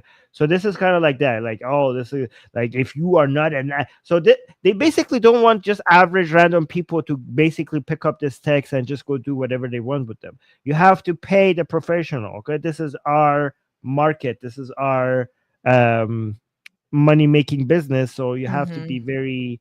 So yeah, like don't think like you could just go and pick up. This is basically what like the Catholic Church was doing to people with the Bible, right? Like now the Bible is all over the place. You can't do it with the Bible. It used to be like people shouldn't be reading the Bible. The priest should read the Bible. You guys don't know what the fuck you're reading. So now basically these sorcerers completely secret. Right. Okay, so we do need to go to the next story, but actually Nike reminded me of something. Nike is saying, Armin, are you going to do a stream on AP's conversion to Christianity? And that actually reminded me that I have something important to say about this. So basically, it's natural that like our community would ask about our reaction to this. If those who are not familiar, Apostate Prophet has initiated the process of joining the Orthodox Church. It's not something that you just say you do and then you do. It's like a very long process. And so it's not even official yet. Regardless, he publicized his intention. And so basically I want to put it this way. And this is something very important that I actually want to teach our audience, which is you will learn a lot about a group based on how they treat people when they leave. This is one of the most important things that you can understand about a group or about a collective that represents an idea or whatever, is how do they treat someone when they leave? Please remember this and observe that behavior. And because you can see when it's toxic, and you can see when a group behaves in a way that is destructive towards the creativity and flourishing of an individual and of a person. For example, what happens to ex-Muslims when they leave? This is a classic example. It's not good. The punishment is death or, ostracism or abuse. I mean, to flee a country, Another example, what happens to detransitioners when they transitioned and then they find that that's no longer good for them and they detransition from that medical procedure and then they come out about their experience? How are they treated? They're met with a lot of abuse oftentimes. That is that illustrates something, right? That behavior is illustrative.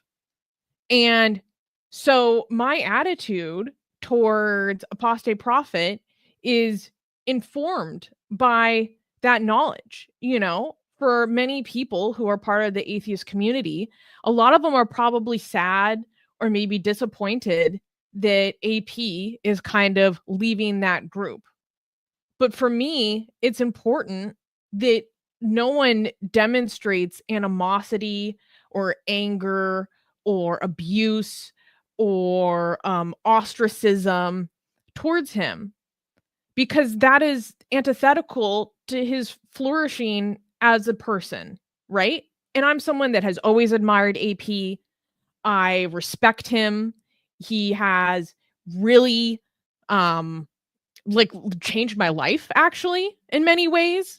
I wouldn't be doing what I do now if it wasn't for AP. I consider someone that him a friend, and I want him to do well. So if that's something that he feels within his life will help him flourish as an individual, I want that for him. I want what's best for him, And if we were to had a conversation about faith, if we had a conversation about the evidences for God or Christ, we would probably have some big disagreements, right? But that doesn't mean that we can't be friends. And so that's kind of the behavior that I want to model for our community, is to not treat people that leave our group, so to speak, with disrespect and abuse and or the classic accusations that, like, I don't know, Muslim, you were never a Muslim, you were never an atheist, blah blah blah. That's toxic. It's not fruitful, So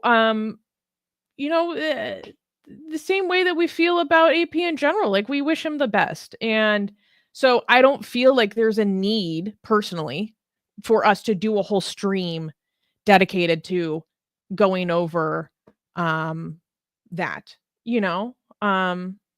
But that's but kind it's of a how good I feel. opportunity. But it's a good opportunity to show how it's done. That the ease of exit, right? Yeah. The ease of exit to demonstrate that.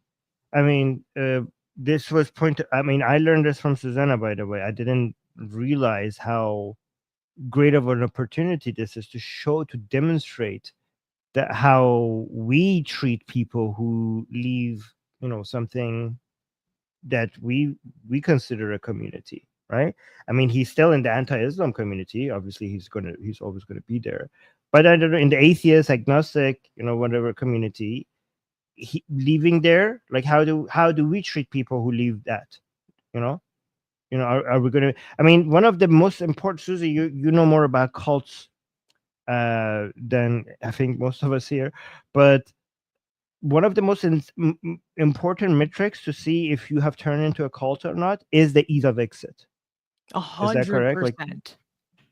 right, right.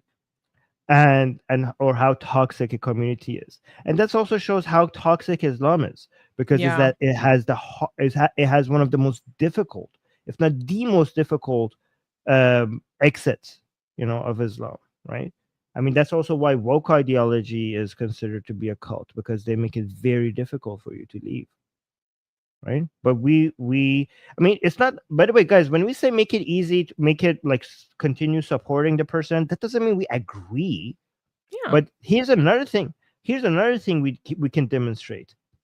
Not making agreement a condition for friendship, right?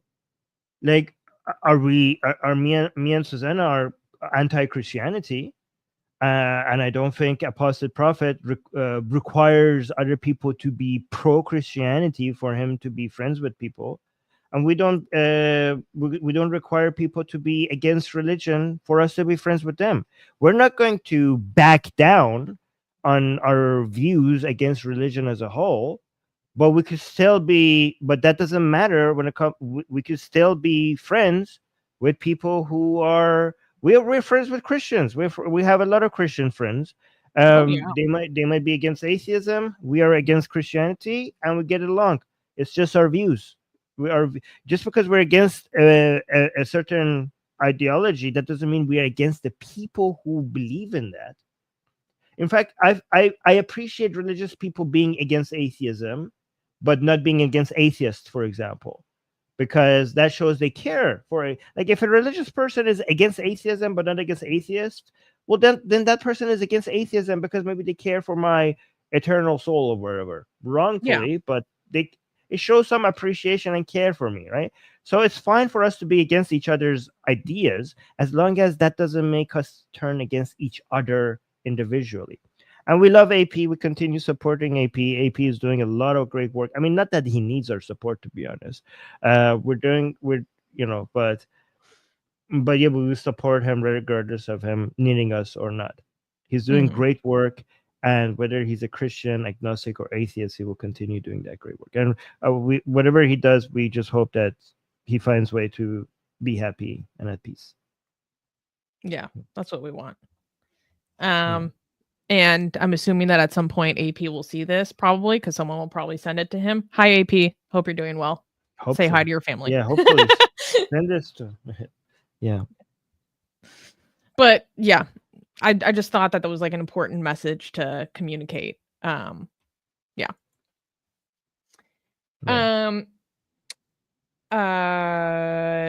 Okay. Oh, and Kenny just gifted 5 Atheist Republic memberships. Thank you so much, Kenny. Well, thank you, guys. We're at 240 members. We're trying to get to 1,000. Once we get to 250, we could say we're a quarter way there, right? So get us to 250, because once we get to 250, then we're going to get motivated to get to 500, right? And then eventually to 1,000. So thank you for being members. If we get to 1,000 members, then we're going to be completely financially secure. So thank you for all the memberships.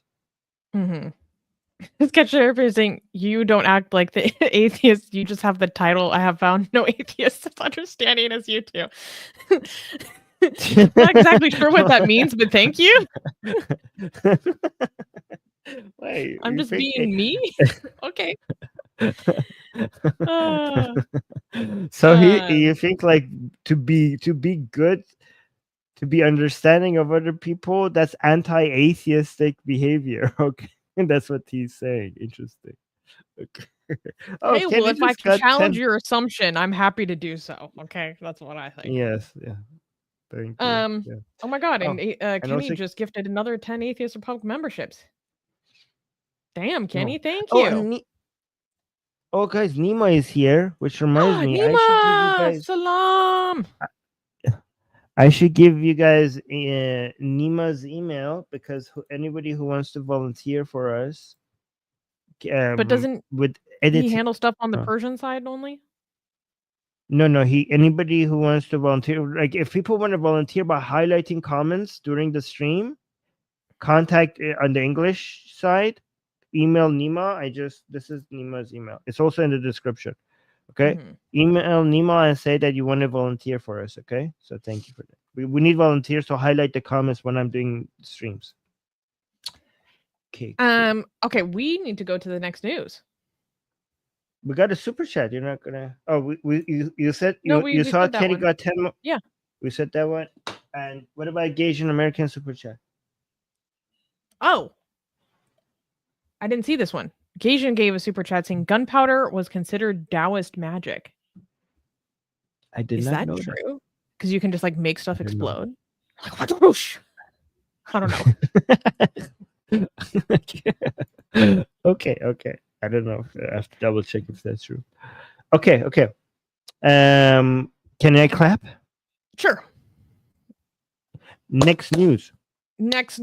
American Islamic preacher claims LGBT rights are not human rights. During a seminar in Dearborn, Michigan, Islamic preacher Ali Hassan delivered a provocative critique of the Western conception of human rights, claiming that the principles enshrined in the Geneva Convention and the Universal Declaration of Human Rights were derived from Islamic teachings.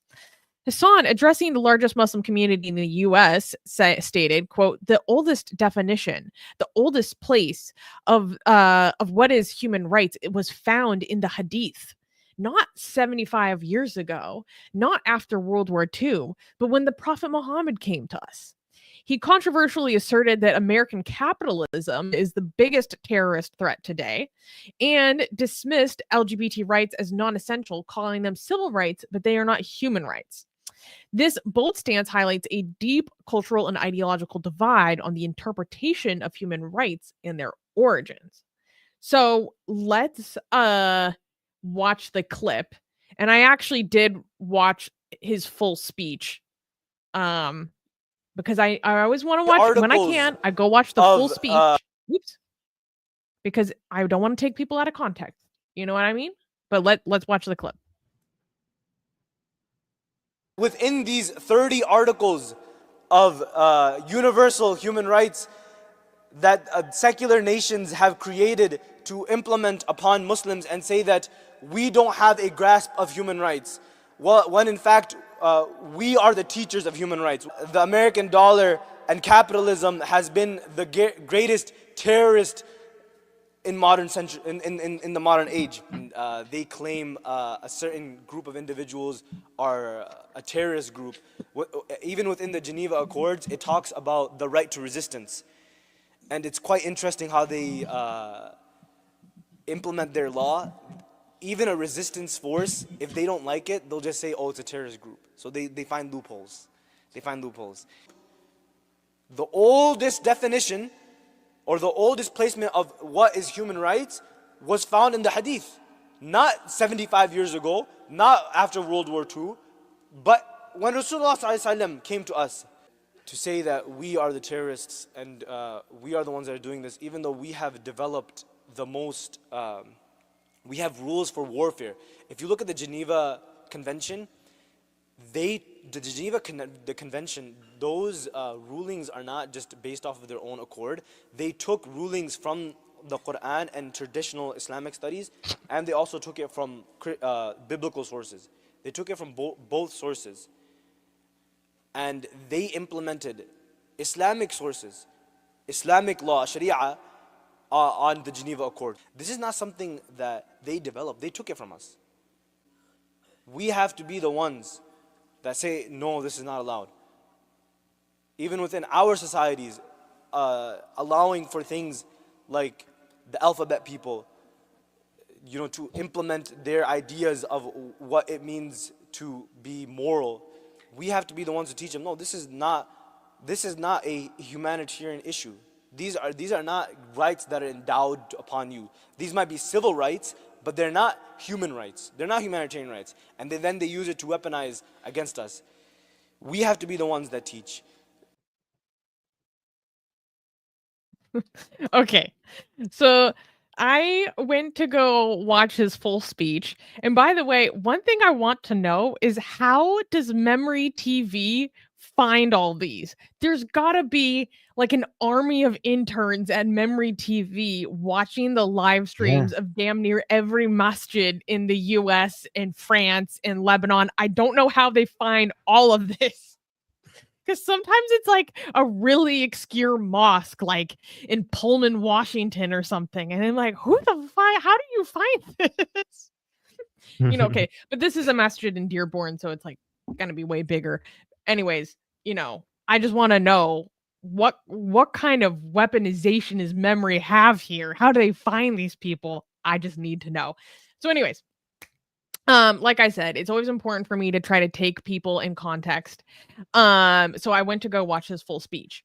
And so here's like I took notes on his full speech, and here's like a broad overview of all of his talking points.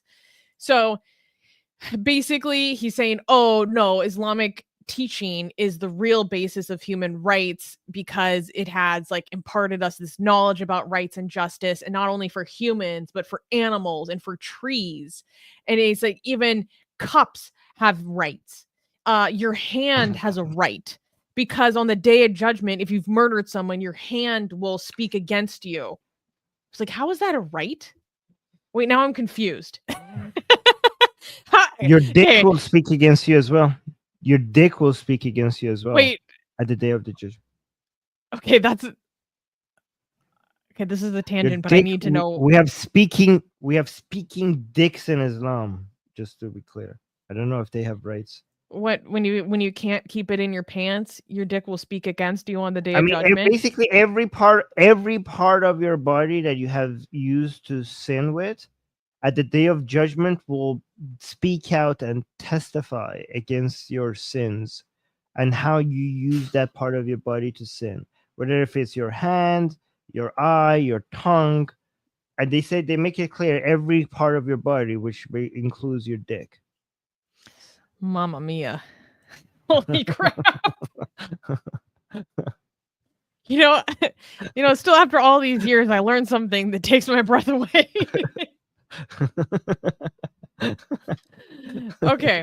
So, There we and go. then he goes on to talk about how, this idea of the concept of the Universal Declaration of Human Rights is new. It's only 75 years old, but we have roughly 75 years old, but we have Islamic Sharia, we have Islamic morality, we have what has been revealed to us, 1400 years ago. And actually, it's actually longer than that. It's since the time of Adam, in their conception of it, right? So this is long, and really we've imparted this to them. And then he has the classic kind of critique against the secular liberal worldview, which is that this is just it's not objective, that our morality is objective. Our morality is given to us by God. It's clear. Theirs is fickle. It'll change over time. It'll adapt. It's man-made. And so that means that it's flawed. It's not true. He goes on to talk about, he basically just says American capitalism is terrorism and then just doesn't explain what he means by that. Why? Then he talks about Jews. the perceived hypocritical nature of the secular human rights regime, meaning like, the violations of America, the violations of Israel, they're failing to uphold it. They're just hypocrites. When it comes to Israel, they've violated every single declaration in Gaza except for the right to marriage, because people can still marry. Then he talks about how it's superior, it's objective, it's so much longer, it's so comprehensive. They have environmental protections in Islamic Sharia. There's dictations for how to conduct yourself during warfare, and that's why he starts talking about the trees, because that's a thing in the jurisprudence. Then and how subjective it is. This is just a human construction, but we have divine ordinance. Then he talks about how, like, he makes this claim that this all comes from the Sharia and this all comes from the Hadith. I found absolutely no evidence to support that. And basically that, this idea that, there's individual dignity in Islamic teaching, and this is a constant truth, versus, again, the secular framing has these shifting norms. And basically he ends with this call to action, to this demand that we, the Muslims, have to teach them what is human rights. We have to teach them what is understood in Islam. And that includes things like recent conflicts, or it can include environmental crises. So he talks about how, like, the water purity crisis in Flint, Michigan, like, we need to go out and show them how to handle this. We need to go out and show them how they should be treating the community, like all this stuff. So I can unpack it a little bit more, but I want Armin's, Armin, what's your initial reaction? First of all, this last point you made, this is exactly why, Susanna, Islamic countries right now are the most prosperous, the most economically advanced, the most technologically advanced, with the highest amount of peace, stability, and well-being of people. And this is exactly why, because Muslims just know how to do it. I mean, you could see, based on the data available, just compare Islamic countries to non-Islamic countries and how far ahead Islamic countries are. When it comes to human rights, guys, human rights is not a very, is not by itself because a lot of people, when we say human rights, they think we're talking about the correct human rights that are all good and they are all been written properly and they are the best version of them. Because human rights have been a thing forever, even before civilization. When as soon as you get 5 people or 50 people in a tribe, and you have certain limitations of what you could do to other people, that's human rights.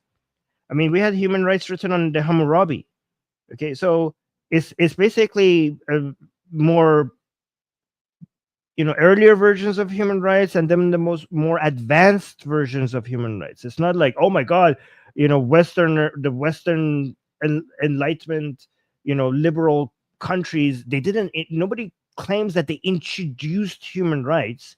We're just suggesting that the liberal order have introduced a much more advanced and better version of human rights. So if you go and say like, And oh, look at that, we systematized it as yes. well. Yeah. So if you go back and say like, oh my god, look, we had rights back before Western countries had rights, like you don't fucking say. Of course, any form of society to be able to function needs to have limitations of what people could do to each other, and that would be human rights. Okay, so for example, if you go read the Hammurabi, it says like, I don't know, if you're building this house and you build it wrong, then we will fucking execute you. Like, I mean, that is human rights, because they are basically, I mean, it's a very violent and barbaric version of human rights. Yeah, I mean, the eye for an eye came from the Hammurabi before it was in the Bible. I mean, you're protecting the rights of the person, maybe in a very barbaric, weird way, but you're basically protecting the rights of the person that just had their eyes pulled out, right? I mean, for example, if you say we will cut off the hands of a thief, that is technically also part of human rights. I mean, it's very barbaric, but you're saying people have the right not for their property to be stolen. So human rights inherently is not the best. Like, if something is human right, it doesn't mean it's perfect. It doesn't mean that it's been written in the proper way. It's still human rights. And when he says these are civil rights, they're not human rights, I don't understand this. Civil rights of who? Is civil rights of humans? Then they're human rights. It's not civil rights of, I don't know, dogs. It's not the civil rights of like tigers. The civil rights of humans. Then inherently they will any rights of humans will become human rights. And no, he talks he's about basically saying that that's like something that a nation give you. It's not universal. He even makes the point that no, Armin, I have to say this. He makes the point that the Universal Declaration of Human Rights are not universal because they have not existed for all men, for all mankind. Because they were created 75 years ago. Like, that's his level of analysis. So religious people and people who believe in Kant's version of deontological view of ethics, both the virtue ethicists, deontologists, and people who have the divine command theory, believe in divine command theory, which is these are the different frameworks of looking at morality and stuff. All of these people believe that rights and ethics is something that is within the fabric of the fucking universe, that you go discover it, right? But this is not how utilitarianists look at ethics or laws or standards. These are something that we make. These are not something that you discover. These are something that you make. And when religious people, when they have the mindset that these are some things that exist within the fabric of the universe and you go discover it, then they go and see that, oh, we actually had these before you had it. So we were in the process of discovering this before you discovered it. But these are all human made. There is no inherent rights. There are no natural rights. These are all man-made, and they are man-made for a good reason, because they fucking work. And yes, you had those before. You made those before. These are not God-given. These are not nature-given. These are human-made, and some humans have made them better than other humans. And the Western liberal order has created the best version of it so far. You had these before, but they are inferior. They're inferior to the modern versions of them. That's the way you have to look at it, right? And when they say we did this much before you guys did it, they don't before everyone else. That's also historically inaccurate, because Islam, before Islam, we had we had human rights before Islam. Okay, but they cheat by saying Islam started with Adam. I mean, Islam is beyond time and space. So our understanding of history is that Islam started, I mean, 1300 years ago, not 1400 years ago, actually 1300 years ago, right? Their understanding is that Islam was Prophet Adam was Muslim, Prophet Jesus was Muslim, Prophet Moses was Muslim. So basically, by doing that fucking by saying that stupid lie, any standard ever in history will become Islamic. So Hammurabi would be Islam. If I was like, oh no, look, the Hammurabi is older than Islam. Well, no, it ain't, apparently, because Islam was here since Prophet Adam on this fucking earth. Like, so, like, yeah, like they own everything now by this trick. Speaking of capitalism, guys, human rights always has economic interest behind it. The reason human rights are not something that is given. Human rights is not something that exists within the fabric of nature, or it's not something that is God given.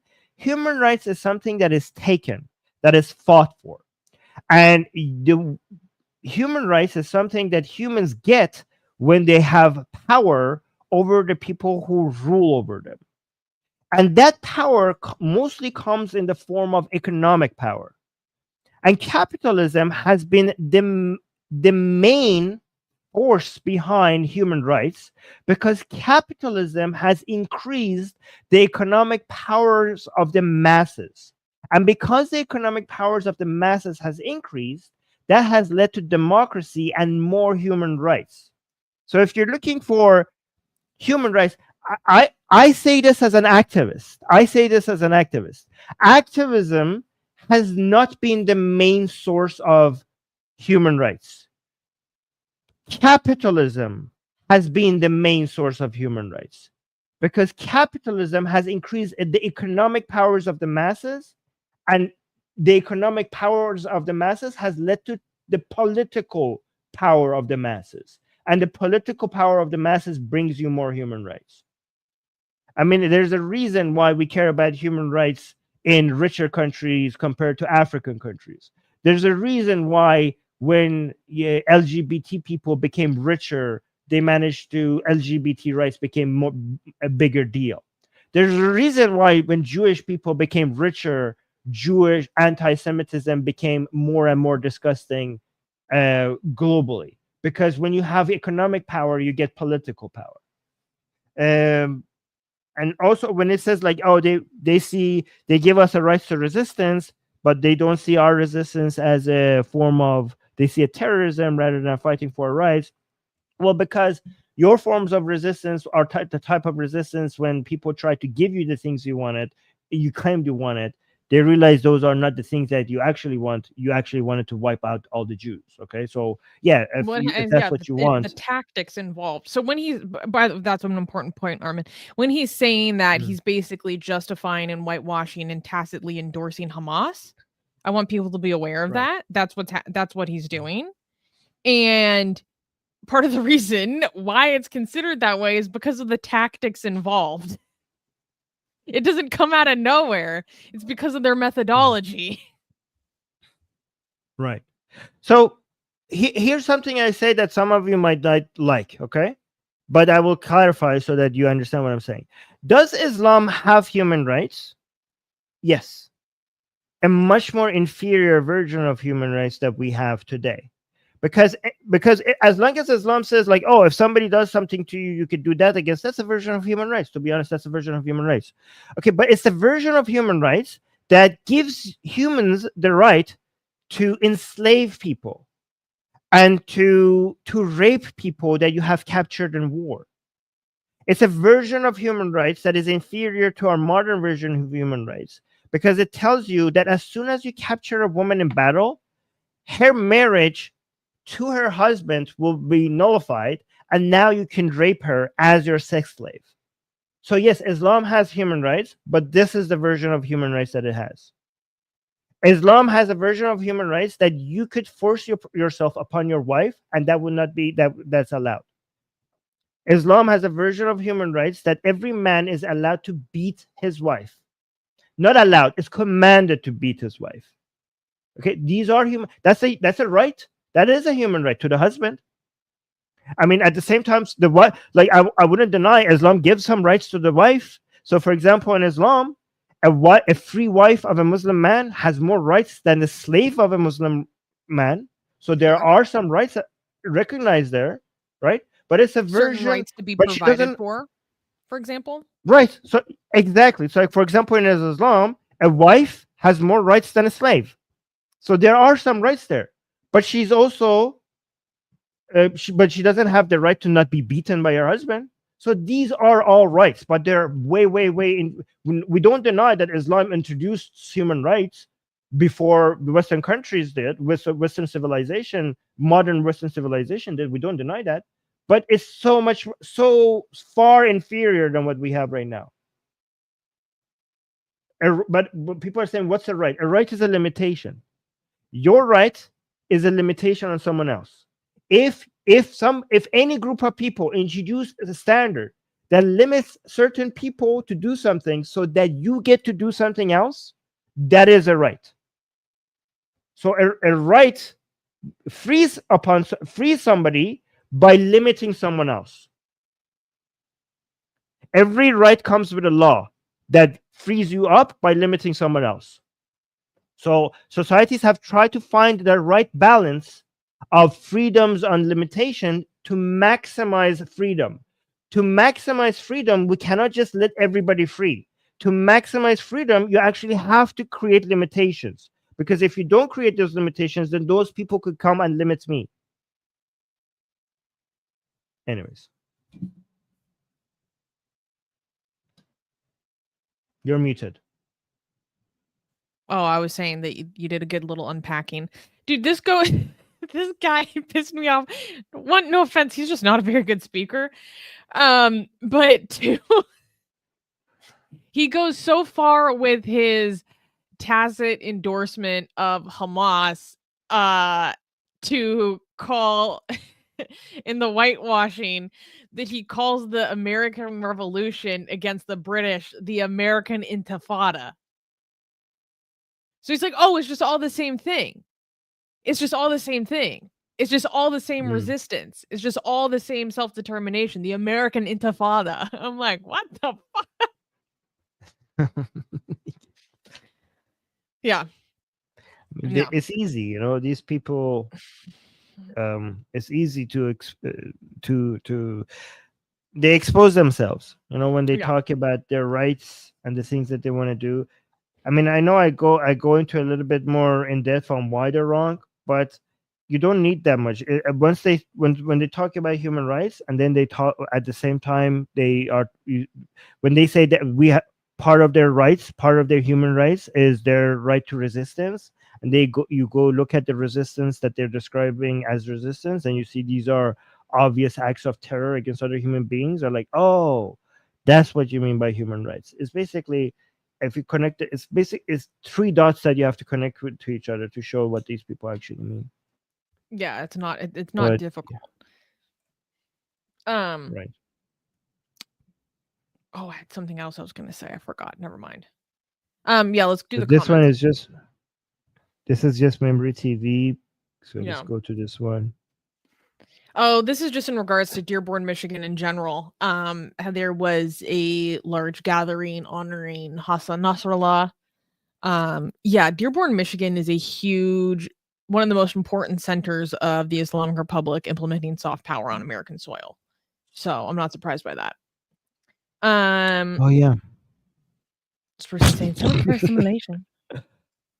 And keep going. I mean, there is assimilation happening. It's just the other way around. it's reverse assimilation. But yeah. It's not as bad as in Europe though. And then this was wait, scroll up. I can't remember the context of this clip. It's the same. Oh no, this is for Ashura. Okay, yeah. Oh, this is Ashura. Yeah. Okay, and then what's the comment? Saying, OMG, not in the US, please. It has to be the last place in the world for this. There is no hope if even the US allows it. Here's the thing, like, they are legally allowed to do a religious procession. Yeah. Like, that is actually what, like, defines us as the United States. Now, that doesn't mean that we can't still be skeptical and have problems with what is behind a lot of this stuff. Which oftentimes is actually explicit influence from Iran, for example, like on Al-Quds Day or something. But I mean, they're allowed to do it. The way you shut down this is that you don't let them come in from the at the first place.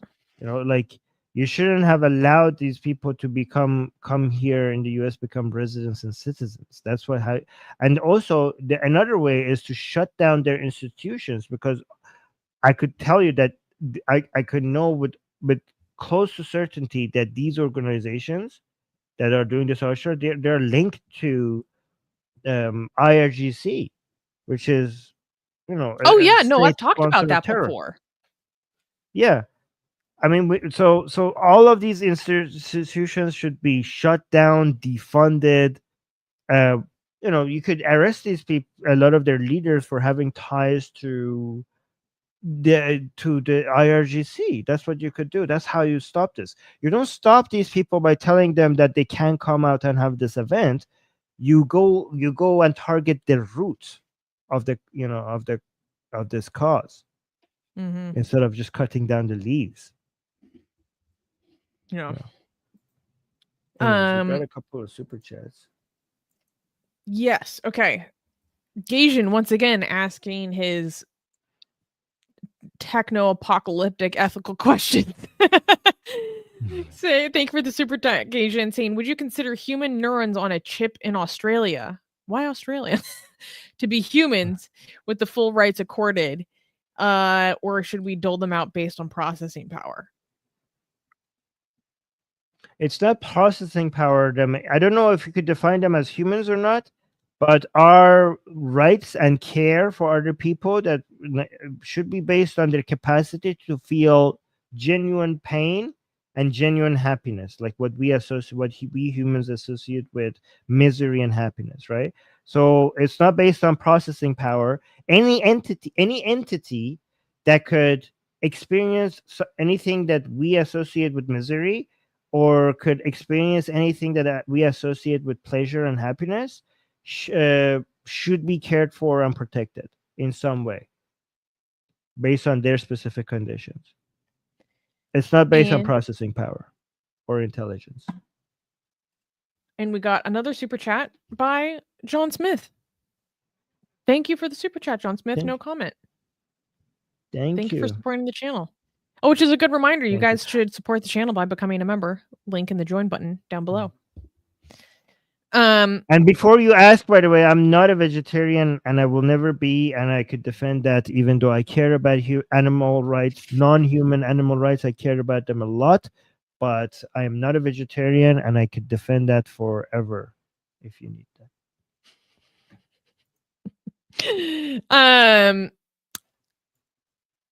We cannot clap for the next news. No shit. Okay. Wait, we read that one. Yeah, we read everything. Okay. Well, then, next news. Next news. Fatal traditions, the shocking honor killing in the Netherlands. In a harrowing instance of family betrayal and cultural conflict, the Netherlands was shaken by the murder of 18-year-old Ryan al-Najjar, whose life was brutally ended in an alleged honor killing. She was found drowned in the, I don't know how to pronounce any of these things, in the Nargik Canal in Leestad. Ryan's body was bound with 18 meters of tape. Her struggles evident from her father's DNA found under her fingernails. The investigation revealed a chilling narrative. Ryan, who had embraced a more Western lifestyle, including allegedly dating a local Dutch boy and wanting to remove her hijab, became a target within her own family. Her father, Khalid al-Najjar, and her brothers, Muhammad and Muhannad, were accused of planning her murder because she was perceived as bringing dishonor to the family. Shocking details emerged from the case, with prosecutors citing family chat messages that expressed a harsh disdain for Ryan's actions, including statements like, quote, "I hope she comes back in a box," and quote, "She needs a bullet in her head and poison in her body." The chilling indifference of her family highlights the stark and tragic consequences of cultural clashes and the deadly implications of honor-based violence. So, I wanted to cover this story because this murder happened some time ago. Let me find the exact date. So her body was found in May of 2024, but more information, and Dee, actually our lovely volunteer Dee, brought it to my attention back then. But I was waiting for the trial to start because more information usually comes out when the prosecution begins. And so now we're starting to see some prosecution. And so basically, this is a family that came to the Netherlands from Syria as refugees. And they had a family with a bunch of kids. And Ryan, as she got older, was adapting to growing up in the Netherlands and adopting more of a, Western lifestyle. And that led to a lot of problems in her family. And there are allegations from neighbors that they would have instances where she would come running up to their house, fleeing her house, like banging on the door, banging on the windows, like, "Please help me, like my parents are trying to kill me, blah blah blah." And they would bring her in, protect her. They, according to interviews with neighbors, they would see that she had like injuries from ropes around her wrists, and they would try to protect her. And there was one neighbor who was being interviewed who said basically that one day they realized that she turned 18 because somewhere in the window of their family's house was maybe some balloons or a sign that was basically celebrating an 18th birthday. And the neighbors said that when they saw that, they were heartbroken. Like they got sick because they knew that now that she was 18, she was legally allowed to marry. And they knew that she would probably end up getting forced to marry, and they became very worried about her. So, basically what ended up happening is that there was this evolution of violence against her, and it resulted in her father finding her, this is so bad, wrapping her up in like 18 meters of tape, duct taping her nose shut, duct taping her mouth shut, binding her hands and feet, and throwing her into like the river, like throwing her into the canals. And she drowned. And then they found her body, and slowly over time all these That's a details came very out. slow way to die. Fuck, that's a Horrible. horrible way to. And so, and all of this is alleged because she was dishonoring him. Now, there's different ways in which this alleged dishonor happened, but that's the moral of the story. And then what ended up happening is the dad then fled the country. He flees to Germany, and then from Germany he goes to Turkey, and then they think he's either hiding in Turkey or he probably went back to Syria. So the dad is being tried in absentia, basically. He's not even present in the country. And then after he fled the country, he ended up sending an email in Arabic written to a local journalist outfit or something, basically fully confessing to the crime. And so he's like fully admitted it, but then been like, "Oh no, my reasons are between me and the judge, blah blah blah." And so now there is this prosecution that's ongoing, and the case right now is against her brothers, who are accused of assisting the father with the murder. And the brothers were 23 years old and 25 years old. And they say that they assisted the father, and the father in his confession and the little bits of communication that have been had said no, they weren't involved. No, when they weren't involved at all, it was just me. And then he also in his confessions has tried to say that this was not premeditated, that basically they had an argument and they were so angry that he just lost it and did this to her because he couldn't deal with how she was dishonoring him, etc. And but meanwhile, because of the investigation of the prosecution, all of their text messages have come out and they're like, no, this was premeditated. We can tell by the way that you communicate with each other that this was premeditated. And so, for example, the brother said to her, the father, and also there was a phone that was found in some of her items when she passed away that had the fingerprints of her brothers on them. So they're like, your fingerprints are all over some of the artifacts of the victim. Like, we were suspicious of you.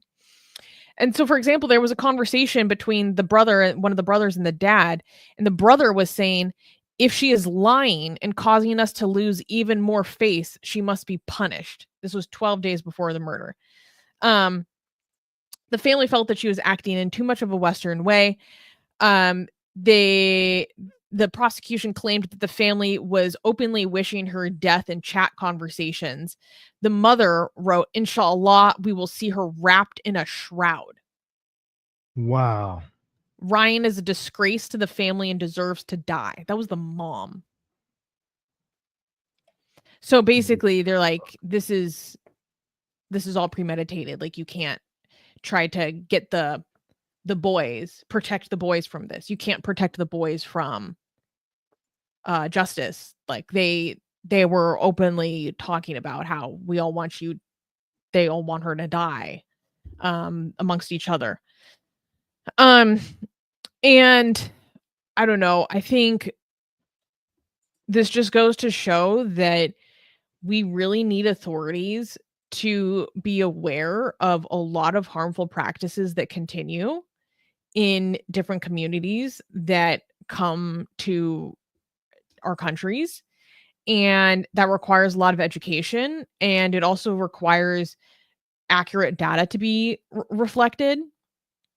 And, actually, when Ayaan Hirsi Ali was an MP in the Netherlands, one of the things that she pushed for is for the authorities to actually document cases and collect data on cases of FGM, collect data on cases of honor killings and honor violence.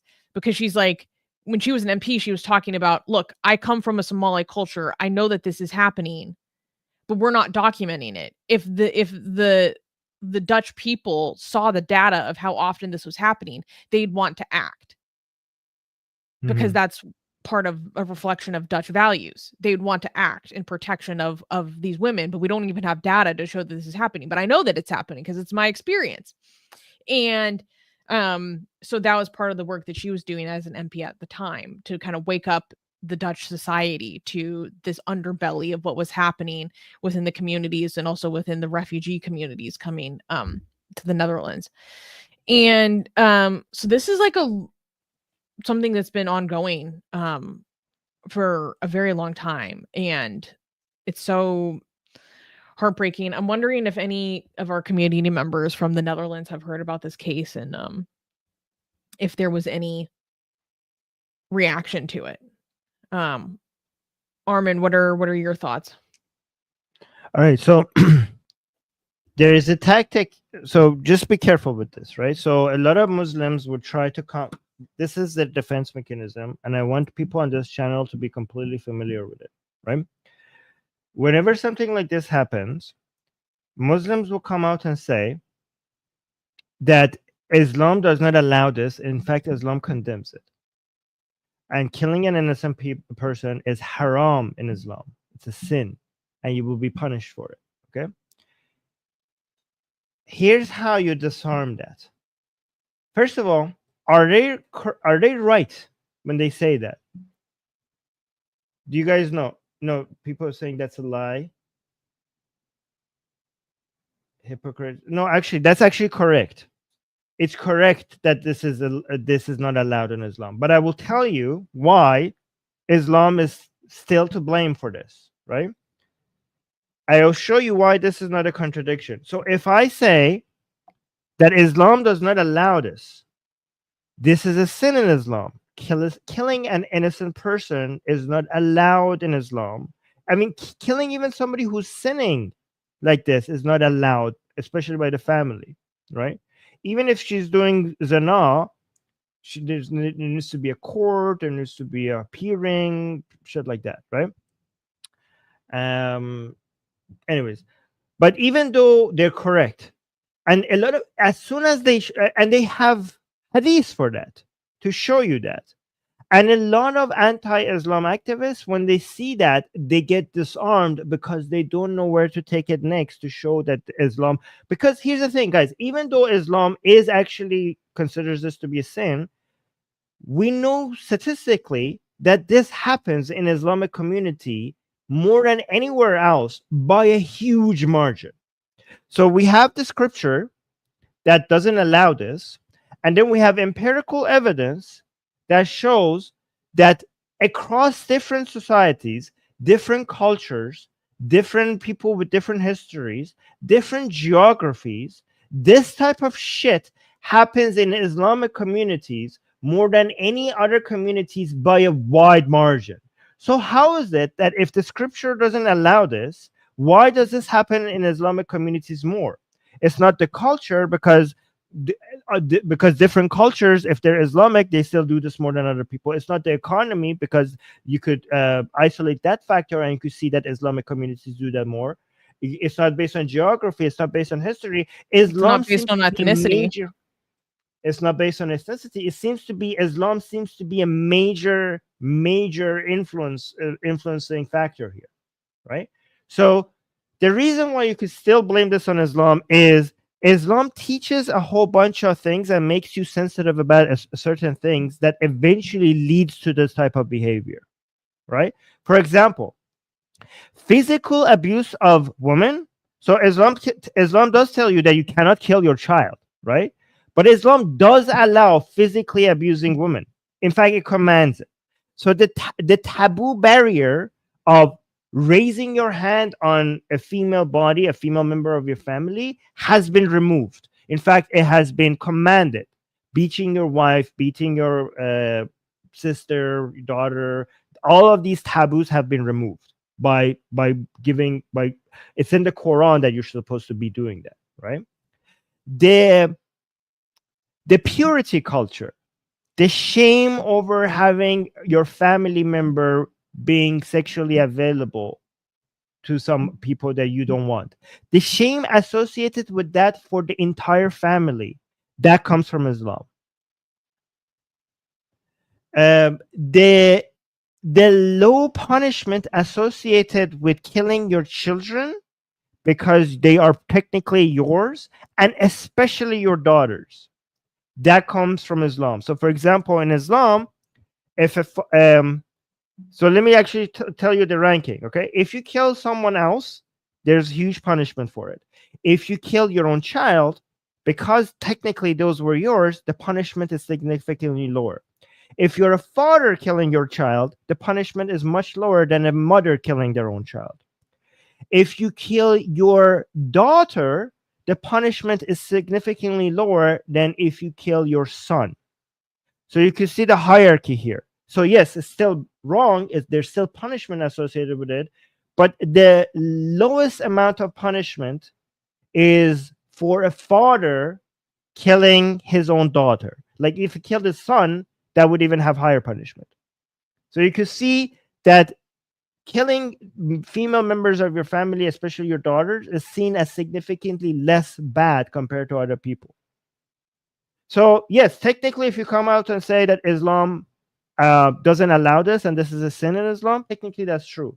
But all of these other things that I told you is the reason why all of them put together, the normalization of physically abusing women, the purity culture, and the shame associated with losing the honor of your manhood. Your manhood is being challenged if you cannot control the woman in your family. This comes from Islam.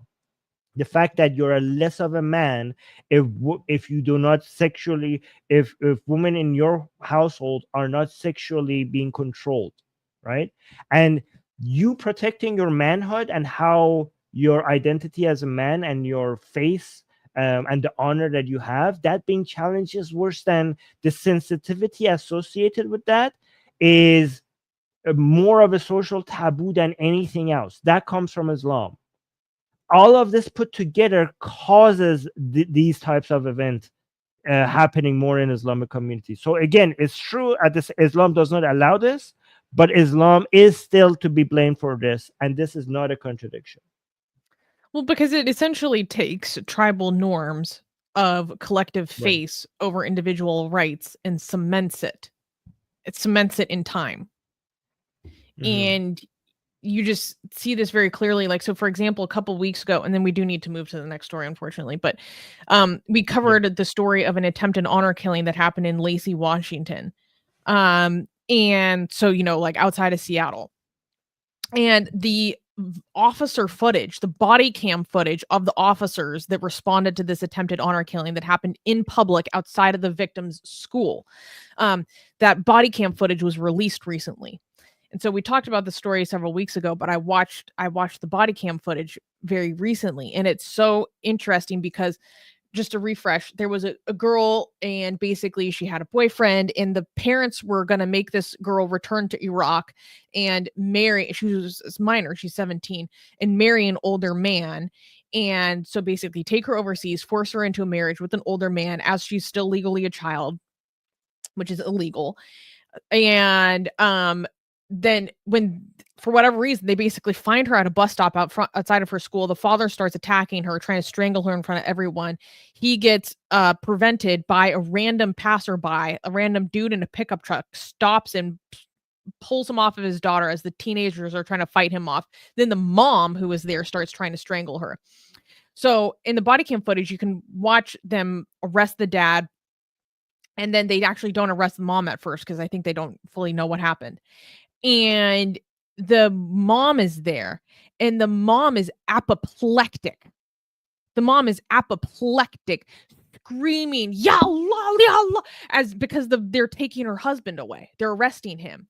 And she's screaming and sobbing and like hitting herself.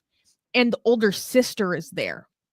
The older sister of the victim is there. I didn't know this when it was first reported.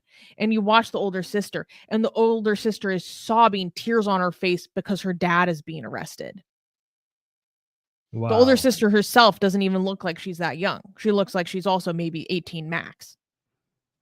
And they're sobbing, crying, freaking out because the dad is getting arrested, not because of the attempted murder of her sister that just happened in public. You know, and then allegedly the mom tried to run away to Canada, but ended up getting arrested, and now they're in jail. So I don't know. I just wanted to talk about that because it kind of demonstrates how this is all about the collective over protecting the individual from the majority, from abuses from the majoritarian group. Yeah, the body cam footage is absolutely crazy, and let me tell you, people in the comments were not having it.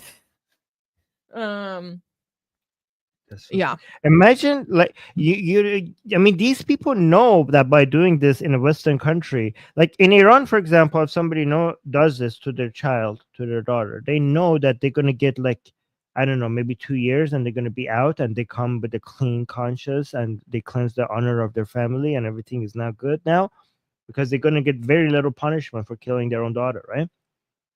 But in Netherlands or in other places, these people know that they're going to be ruining their lives forever, but it's worth it.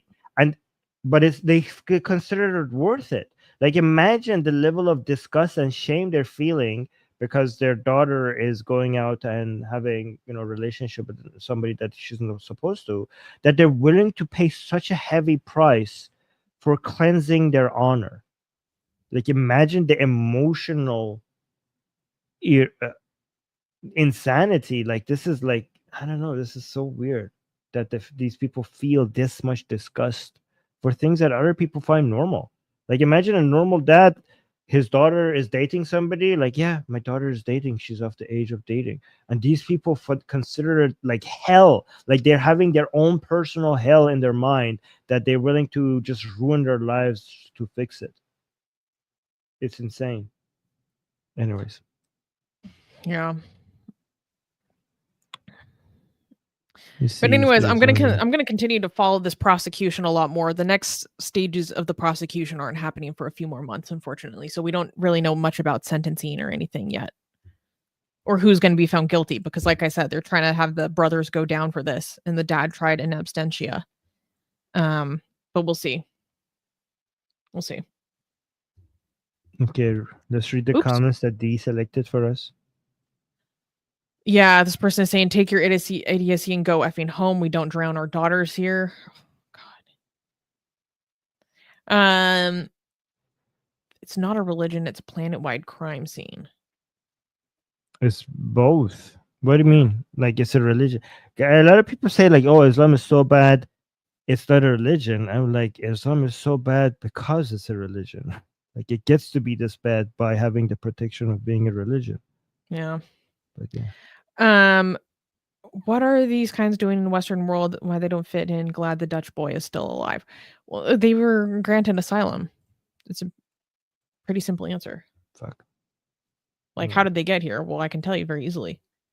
Oh my gosh, Hellboy was here. Oh my goodness. Yes, Hellboy Hellboy. June. Is that what Hellboy, for those you don't know, is a Hellboy's- very, very important member of our Atheist Republic Persian community. He does a lot of great stuff for us. So thank you, Yes, Hellboy. he said Shouts this out. a while back. I don't know if he's still here, but you were in the middle of reading, so I didn't want to interrupt you. Gingosaurus gave a super chat, thank you, saying unrelated story, happy Purim, Susanna and Armin. Oh my goodness, that's right. Happy Purim to you. Yeah, by the way, Purim is very interesting because for many years the Islamic Republic has tried to convince Iranian that Purim in Israel is about Israelis celebrating the death of Iranians, and I see so many people in Israel trying to communicate to Iranians that this is not at all that, and I'm so interested. In fact, the Jews united with the Persian king. Anyways, I'm sorry, Armin. We're just coming up to the our sorry. end of the show. And then we got another super chat. I think this is from Zaire. I think this person has a Bengali name, so I can't read this. It says UK has put an Islamist at the chair of Ofsted. They always sided with Islamists historically. Now they deserve what they are getting.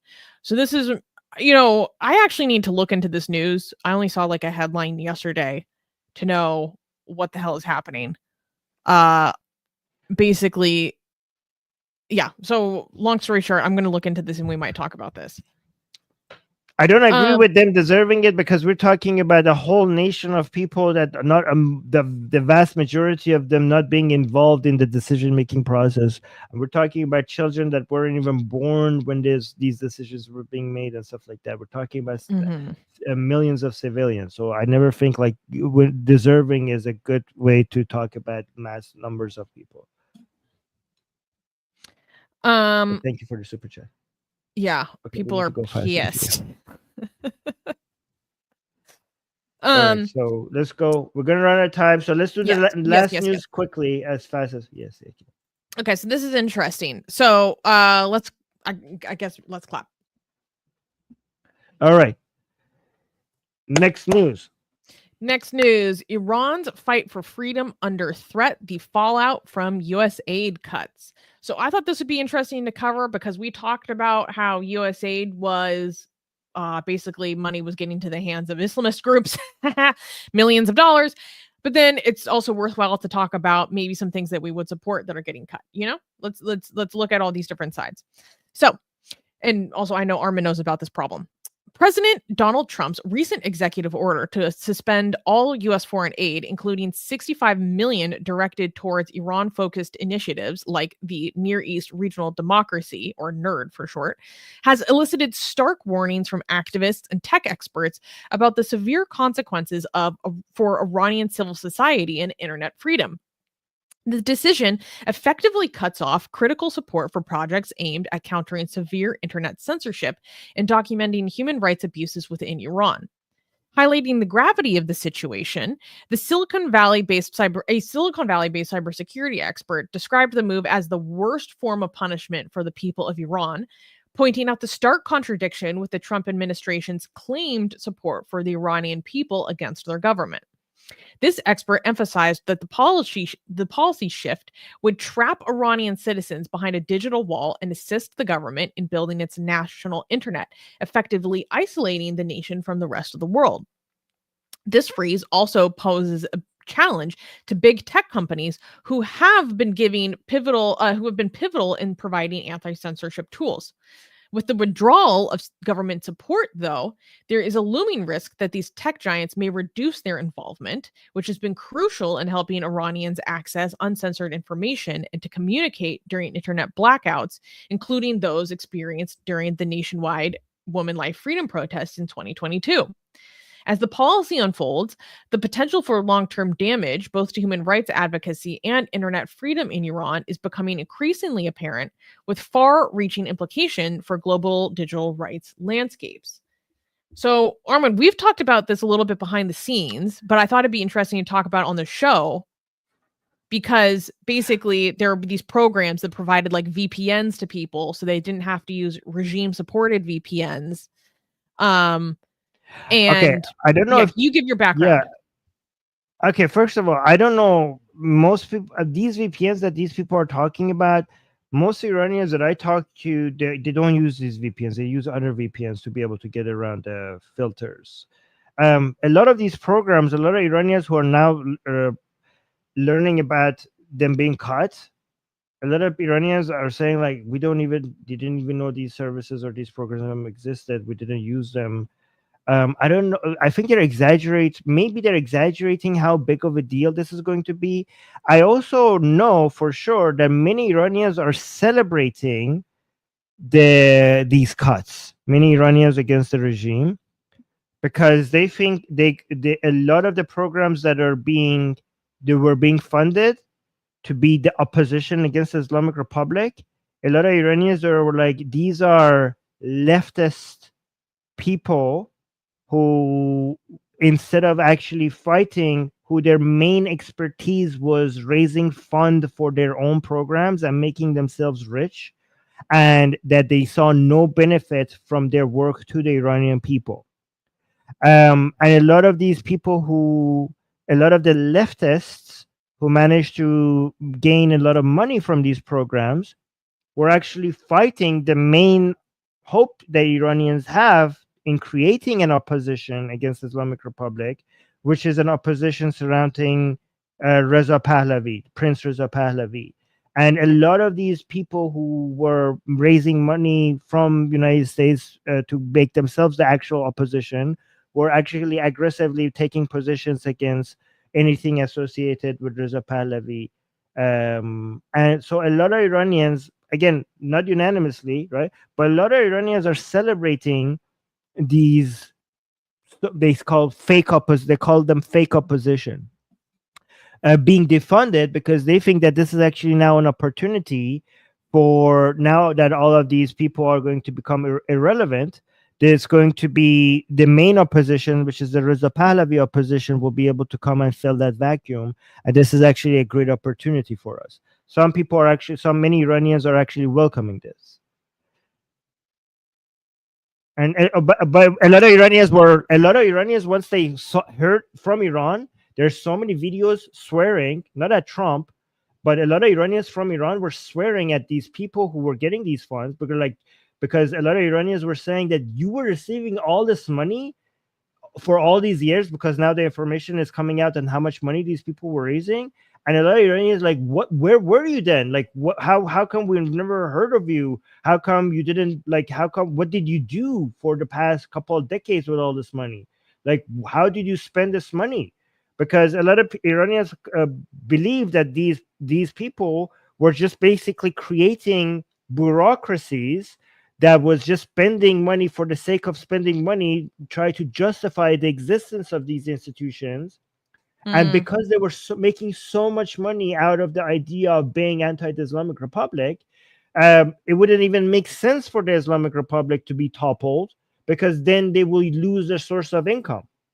Like, they would be asking, like, if they're making this much money from being anti-Islamic Republic, would they genuinely be trying to topple the regime, given that would be the end of their relevancy if the regime is toppled? So they think like this is the reason why we don't see them doing anything serious about toppling the Islamic Republic, because that's the source of their funding. Oh yeah, I have so a D was question. confirming. D is confirming. D is saying yes. I saw a lot of these comments online. The comments that I'm making. But I have to Are you saying? ask you, how legitimate do you think that criticism is? Because there's a lot of accusations against the so-called fake opposition or controlled opposition, even, that some of those accusations I do think are very unfair. So you just voiced what a lot of the criticisms are. Well, how legitimate do you think that criticism is? Okay, so a lot of it is fair. Some of it, of course, is going to be unfair. Like, of course, I mean, a lot of it is based on reality, but obviously you're not going to be able to expect them to all be based on reality. Some of them, the pendulum will over correct in the other direction. But just because I can find examples of some of them being unfair accusations, but that doesn't mean that they're not based on something that is real. Do you know what I mean? Some of it is unfair, but a lot of it is based on something that is actually true. It's not black and white. I can't just like say like it's all unfair or it's all justified. A lot of it is justified. Some of it is an exaggeration. Yeah. Right. Like there was this whole instance of, go ahead. No, so I just want to say, I do think that it would. I don't know if it makes sense to just cut the whole thing and then reevaluate what is actually helping take a stronger position against the Islamic Republic. Because, I mean, it's the oversight. Okay, here's what is true. Okay, the oversight over the influence and the efficiency and the effect of these programs was next to nothing, right? Yeah. So given that, you could expect a lot of bureaucracy being created.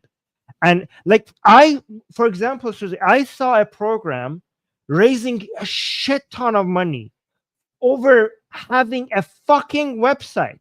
Like they had nothing other than a fucking website with some information on it. And they managed to raise astronomical amount of funds over just having that website. No other activity. I'm like, what the fuck? How do these people make this? Like it must be based on having the right connections or knowing the right people. Like there was some website for some information for Iranian people. Like the whole project probably would have taken you less than $1,000 to do, and they managed to raise astronomical amount of money. But was that funded by the government or by private donors? That was the information was public because it was government funded. Partially or wholly? Do you know? I don't know. I don't remember. I have to go look at it. Yeah. So how do you feel about the cut of these programs? Because according to an article I was reading in Iran International, an internet activist told Iran International that this cut deprives 20 million Iranians, or a fifth of the population, of US-supported VPNs that they use to bypass Tehran's internet curbs. So they're claiming that a fifth of Iran's population uses these VPN tools provided by the US. Yes, I don't know how they're getting that number. I don't know. People people are constantly contacting us saying that there's no good VPNs. We need the paid versions. Like if these are available, why are we having such a like when people recommend Iranians in the chat, when people recommend VPNs to with each other to go around the government filters, are these the main, like, do you see government funded US funded free VPNs that a lot of Iranians people are using? Like most, and like people in the chat, like I don't know how, maybe I don't know how true that number is, but like for example, here's the thing. Maybe I will report to you in a week or so, because let's see if the cutting of this fundings is going to limit people's Iranians' access to the internet compared to before or not. Because for example, on our YouTube channel, a lot of people, when they Persian YouTube channel, a lot of people who watch our channel from Iran, they have to use VPNs because YouTube is blocked in Iran. Right, so we know if we will see if people's access is going to be more limited or not. A lot of Iranians are so far have communicated with me that this is not going to impact them in any way, and they haven't even heard of these VPNs. But again, they might be wrong. So we have to let's revisit this after a week or two, see what happens. I will probably have a better information than right now. I remember you telling me about how at first the reaction of some people was like, oh my God, this is bad that this is getting cut. And then other people in the Persian speaking sphere were saying, well, actually, the Iranian American community has like a lot of money. Like we could do this ourselves if we wanted. Like, tell me about that perspective. Right. So there's a lot of rich Iranians in the US, like really rich Iranians, right? How much money we're talking here about the VPNs? Because when you, especially a lot of rich Iranian the Jewish Iranian community in LA alone is sitting on so much fucking money, right? And if you look at the total cost of the VPN program, a lot of people are like, wait, the Iranian dysphoria should be able to handle this themselves. Like, do they not care about their fellow Iranians in Iran as much? Like, why is an American taxpayer might be like, why are we paying for this? Do Iranians not care enough about Iranians to be able to fund this program themselves? Like, we're not talking billions here. We're talking millions. Millions of dollars, enough for the Iranians in Europe, Iranians in America, in the United States, Iranians in Canada. They should be able to take care of this. Mm-hmm. I don't know.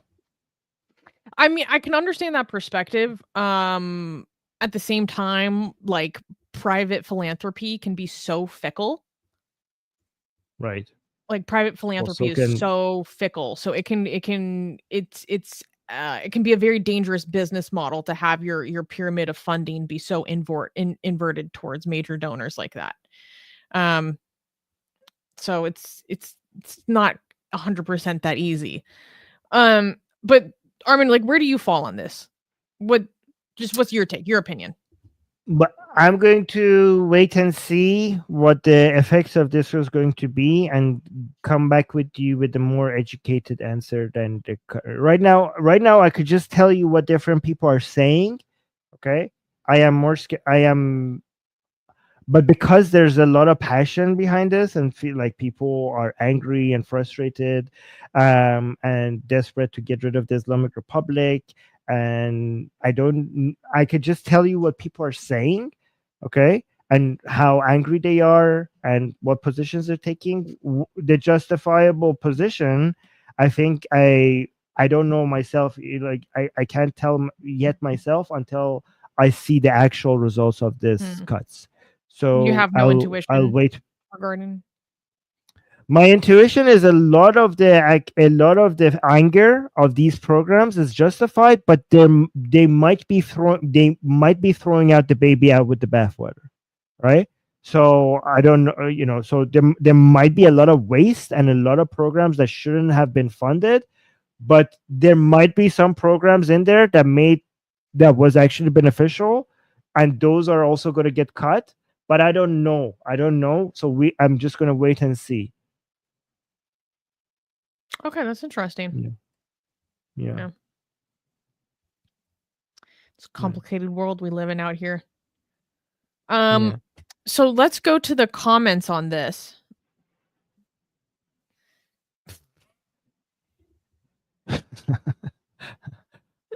Wait, so scroll up so we can see what they're reacting to real quick.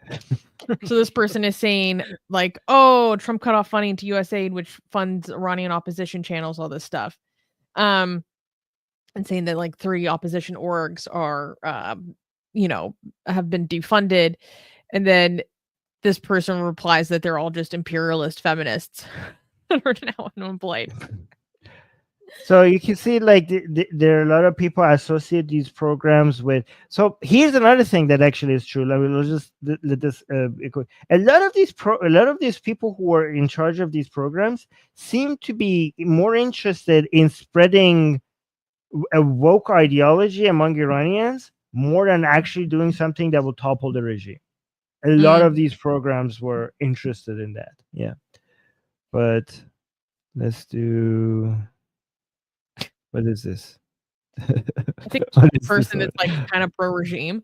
I'm not 100% No, sure. this Saying is the the pro- Iranian opposition who advocated for Trump so that he would overthrow the Mullah regime, only for him to shut down USAID and cut their funding instead. And he's like laughing at them. Okay, I guess. And then this person is saying USAID will come back. US has not abandoned their policy to topple other governments. They never will. It's just a personnel issue. Citing I mean, like both of these people are wrong. The pro Trump Iranians are not. Most of them are not interested in these programs because they associate these programs with being leftist programs. So this pro regime guy is wrong. true. But this guy is also wrong because the United States right now is not at all interested in toppling regimes, especially Trump. If Trump is, when it comes to, even if Trump attacks the Islamic Republic, the main thing is he's interested in is trying to denuclearize the Islamic Republic without changing the regime. That's what Trump seems to be. I mean, his actions might actually lead to a regime change. We don't know, but that's what he's interested in. So this guy is also wrong. No, Armin, you're wrong. He wants to overthrow the Canadian regime. Oh yes, he does. He is interested in doing that. Yes, yeah. He's not interested. He's more interested in toppling the Canadian regime. You're correct. Well, not actually. Technically, no, because the Canadian regime could stay in place as the governor, as the governing body of the 51st US. state. Yeah. Yes. I just want to say, my Canadian friend Armin, I respect your sovereignty, and please don't touch our Yes. White House again. Oh my god. Okay. And What is then this? Oh. yeah, this person is highlighting the news again, and this person is saying, "Fantastic, America should mind its own business." So again, more of a isolationist, I mean, anti-interventionist America. perspective. So, America just bombed the Houthis, by the way. Guys, should I do it? So I was saying America should mind its own business. And I welcome that, by the way. So Trump just bombed the Houthis just now, just hours ago, right? So, should I do a stream on that? Maybe I should do. Oh yeah, Amir said yes, do a stream on that, please. Yeah, maybe that should be our next stream. So America shouldn't just mind its own business. I mean, American welfare Americans' well-being relies on America providing stability and order all around the world. So I don't know. A lot of Americans still don't understand this. I think a lot of people don't realize that if you want to be a global superpower, maybe they don't want to be a global superpower, but if you do, in many ways, you got to pay for it in one way or another. I mean, even if you don't want to be a global superpower, then you need to provide something to replace it before you stop being a superpower. We don't have like another alternative in maintaining the global order that everybody, including Americans, are benefiting from. So America doesn't have it, like, needs to remain being a superpower because there's nobody else that could fill in that gap. Anyways. Yeah. We need to, especially when you're also pissing off your immediate neighbors. Like, it's one thing if you want to Yes. step back from globalization, but then if you're also pissing off the people that you would do nearshoring with, it doesn't sound like a good idea. I don't know. Oh wow, Heavy Crystal saying yes. I've spent the past week learning how NATO works. Interesting.